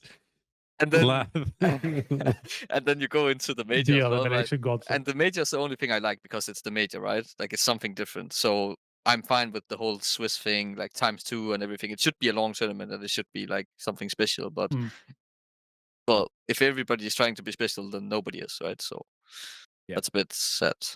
That's fair enough. But I do like how, I mean, Pro League's always been a different products, and it was kind of like for the worse for a long time. But I think this is going to even expand it to a certain degree. I don't know which way it will actually go, though. It just depends on how competitive these lower teams will be, because if it happens so that like none of them will ever like do anything, and like maybe one of the 17 or like 2 of the 17 actually do something, then it's not going to feel as good. But if we get more of these stories where some of these teams that we don't see much, like a Movistar Cologne, or like somebody like that, that just like comes out of nowhere and just starts beating these teams, or like even Copenhagen Flames when you guys won the EPPL group a year ago, at some point. I don't fucking remember at this point anymore. Year ago and a half or something, I think. I don't even know what we did. Yeah. Oh, it's the Anyway. IM Winter, right? Oh, was that Winter? Oh, yeah, it was the same Yeah, format, we but I beat think it was G2 IM Winter. this Yeah, it was IM Winter, but it was also round robin 6 team or something like that. Anyway, it's just these stories, right? Like, if we don't get these stories more through so many new teams coming in, then it's gonna feel kind of shit. Yeah. All right. We I think have we're a done, couple of boys. questions for HooXi, if we Nice, want to I do like that. it. No, let's Yeah. do it. Let's do it. What was just give me a second. I have a feeling this is going to be bad. There's a classic question. It says okay. there's one kind of more psychological question, but this one is who did you look up to when you started as an IGL? I think the most, before I even started as an IGL, I looked up to Existence, like back in Source when I played in Source. Okay. Even though I Okay. wasn't in an IGL, I felt he was like a cool leader. Then I think when I actually became an IGL, I think Glaive was the big idol for me. Like, I really liked the way he played, and then also I think it reflects a lot on how I actually do on my own teams now, that I like Kerrigan a lot. Yeah, and I think I'm trying to be a combination of those two in a way. So I would say those two mostly. Cool. Yeah. The second one was, how does it feel to prove people wrong? I don't know if I've proved people wrong yet. I think there's a long way to go still. Bro, you What? G2, You won an event. G2 took Yeah, exactly. Yeah, You but broke the curse. Yeah, but at the same time, I didn't qualify for a major, right? So it kind of balances out now. Take the little victories, right? Like Uh, you put a trophy in the cabinet for Bro, for a massive org like I that. know. For What me, a is little victory, like winning a title, won't, prove anything or prove people wrong in that sense. Like, I still feel like we have to do, do it consistently to prove people wrong. Right. I think Okay. I know people are a little bit, let's say, I don't want to not skeptical exactly, but you know what I mean about Carlos. But it was his whole philosophy. I'd rather bomb out of one event and then win the next one rather than be shit like consistently middle of the average? path. Yeah. Like so. I think that's still that sort of philosophy is still very true. Clearly, I mean, Yeah. it definitely takes some of the pressure off of G2. Like this, I think so. and for NiKo as well. Like for him, it also took a long time. Like literally first trophy since joining G2. Not yeah, in 3 even. years. Yeah, he didn't even have like the smaller one that the Malta tournament that Hunter and Exa won back in the day. So like it does take off some of that pressure for sure. And I honestly think it's better to maybe missing out the major, maybe miss out and like crash out to some other tournament Yeah, instead. that would be ideal. But it's still, for what it's worth, I think it's a nice bounce back. It's like as good of a bounce back as you practically could have gotten, right? This was the question. This is the kind of the tricky question. question. So you can maybe take it wherever the fuck you want. Right. The guy says, I know this sounds kind of personal, but I apologize first and foremost. I want to ask, how do you cope and overcome all the hate and insecurity with the feelings of lacking with the team you played with, especially at the first when you joined as G2 IGL? Well, it was not easy. But I just tried to, well, first of all the support that I get as well is obviously helping a lot. Like getting a lot of good messages, like 10 good messages every time I get one bad. Obviously, it balances out a bit. But it's always tough to read a lot of criticism, and I just think I'm trying to use it as motivation more than anything. And I believe, and this is a result of my whole career. Like I was never really talented that much about anything, so I think hard work gets you a long way. So I just put in the hours, and I'm believing that it will pay off at some point. That's basically it. What about self-doubt? Did that creep in as well? Definitely when I joined the G2, it crept in because you know uh, it was a lot of first big steps. Like first tier one team, first international team. You know, crazy big names like NiKo, Honda, all these guys, right? So um, I was definitely thinking to myself like, will my style work in an English speaking team as well? Because my style is a lot about you know freedom and responsibility at the same time, and people have to communicate very well and detailed and fast and stuff like this. And for me, in the start, even now, sometimes that doesn't really work out for me when I have to speak English fast. So yeah, but yeah, definitely there was some doubt, but I think that's completely normal when you take such a huge step. So yeah. I'm gonna write that down. Freedom and responsibility. Freedom and so I can reference next time I'm Do you casting. There we think go. Kerrigan said something? I think it might have been here at some point where he was talking about how it's different leading international teams, and that like just slight decrease of communication basically leading you to have to play more loose and have to play with less structure. Do you think that's true at the moment? No, I think you can take it any way you want, honestly. It just depends on the style that fits you and the style that fits your players. Like if you want to have more structure, then I think that will benefit an international team as well. Like you don't have to make a lot of decisions. You don't have to communicate that well. You just have to tell people when you're throwing your flashes, right? And then your smokes and stuff like this. And you kind of do it step by step. But you can also decide to go the other way and then build on something and trying to like, this is the way I'm trying to go, where we play a bit more loose and we kind of get a more synergy and we just try to, you know, build something over a longer time. And I think that's, yeah, Mm. that's also possible with an international team. Everything is possible with an international team. It's just sometimes it takes a bit longer, I think. Okay. Any more questions there, Prof? No, I think these are the kind of the best. Okay. And we've almost been doing this for 3 hours now, and it's almost fucking what is it? Almost 2 a.m. for you guys. Yeah. I So don't actually I feel think that bad. wow, Kinda yeah. surprising. See, we had It's this HooXi here to keep huge us fucking awake. light blasting me right here that's keeping me alive. Otherwise, I'd fucking be sleeping.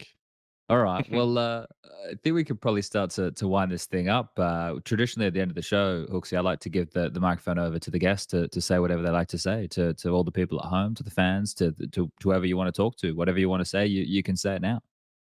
Uh, I don't know. I've been talking for almost 3 hours. I said everything I want, I think, but I guess I can just repeat what I said after we won the event.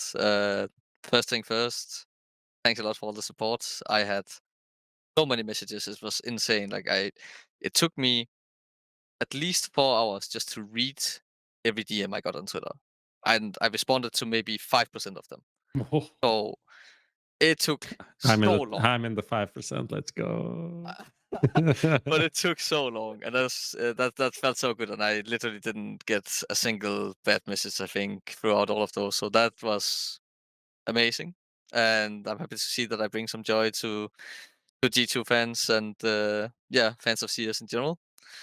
And yeah, before that, obviously, you guys already asked me like, how does it feel to get a lot of criticism? And well, I'm fine with criticism if you can actually use it for something. But if you're just telling me to go fuck myself because you think I'm bad at CS and I look ugly, and I know you heard a story, chat, about something I told Moses at the after party with the guy actually saying, I won't even say it again because it's so fucking crazy. It's fucking unspeakable, really. But people are saying bad stuff on the internet, and that needs to stop right now. And you can make a change. It might not be the biggest one, but if everybody thinks just kind of the same, then I guess in the end we will get somewhere. So please just be nicer to each other on the internet, and it will make the life easier and better for everyone else. Okay. Yeah. All right. Don't be an well, asshole. yeah. Basically, right? Words have. Yeah. All right, everybody. Thank you. Thank you, HooXi, for coming on. Yeah. One last thing. JKS, 2 big events won. One of only 6 players. This is your moment. Mate. I read all the shit about Justin, and I just fucking sat there and thought, all these dumb cunts fucking running their fucking. Anyway, have we got it confirmed that this is the first time, by the way, that somebody did it with 2 different teams? Somebody was talking about it, and a bunch of people said that there were a couple of close calls, but I never actually researched it. I didn't check it. So here's the deal. We'll research it, and in our year recap, we'll give you the answer. So stay tuned, everyone. Okay, there you go. Look at Lucas. This is great. Good advertising. He's fucking smashed it. All right, we'll be back with one more show next week for the close of the year. Thank you to HooXi for joining us here today on episode, I don't know, we've lost the numbers. Thank you for everybody for tuning in late. What are we laughing about? Sorry, it was just the you lost the numbers. It was just lost them. Yeah, because we did lose the numbers. They don't matter. It was just good. I stopped counting. It's just an episode. All good. I'm glad Lucas this is it. It's hysterical almost at 2 o'clock in the morning over there in Europe. Lucas humor strikes again. It's 2 a.m. I've been up since like 6 a.m. yesterday. Okay, I am very tired. All right. Well, I'm just gonna leave. Rest. Goodbye. Yeah. Thank you to everybody, and good night.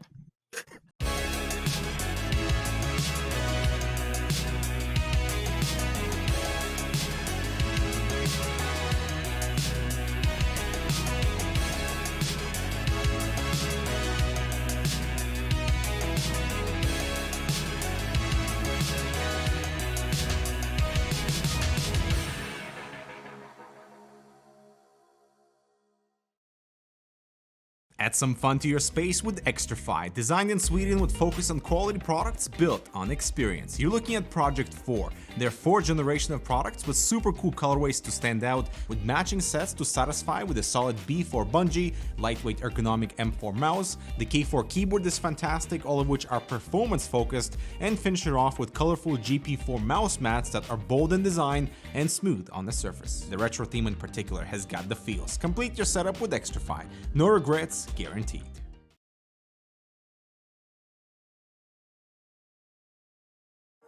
Finally, I found what I was looking for.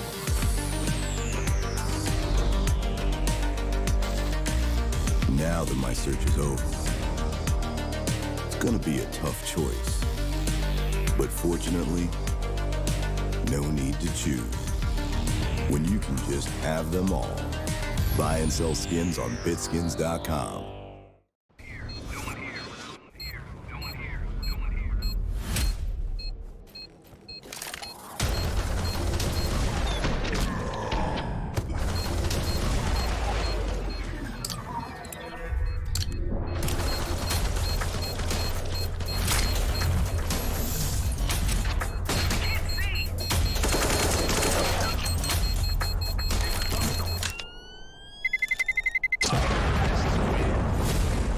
N1Bet, your bet, your game.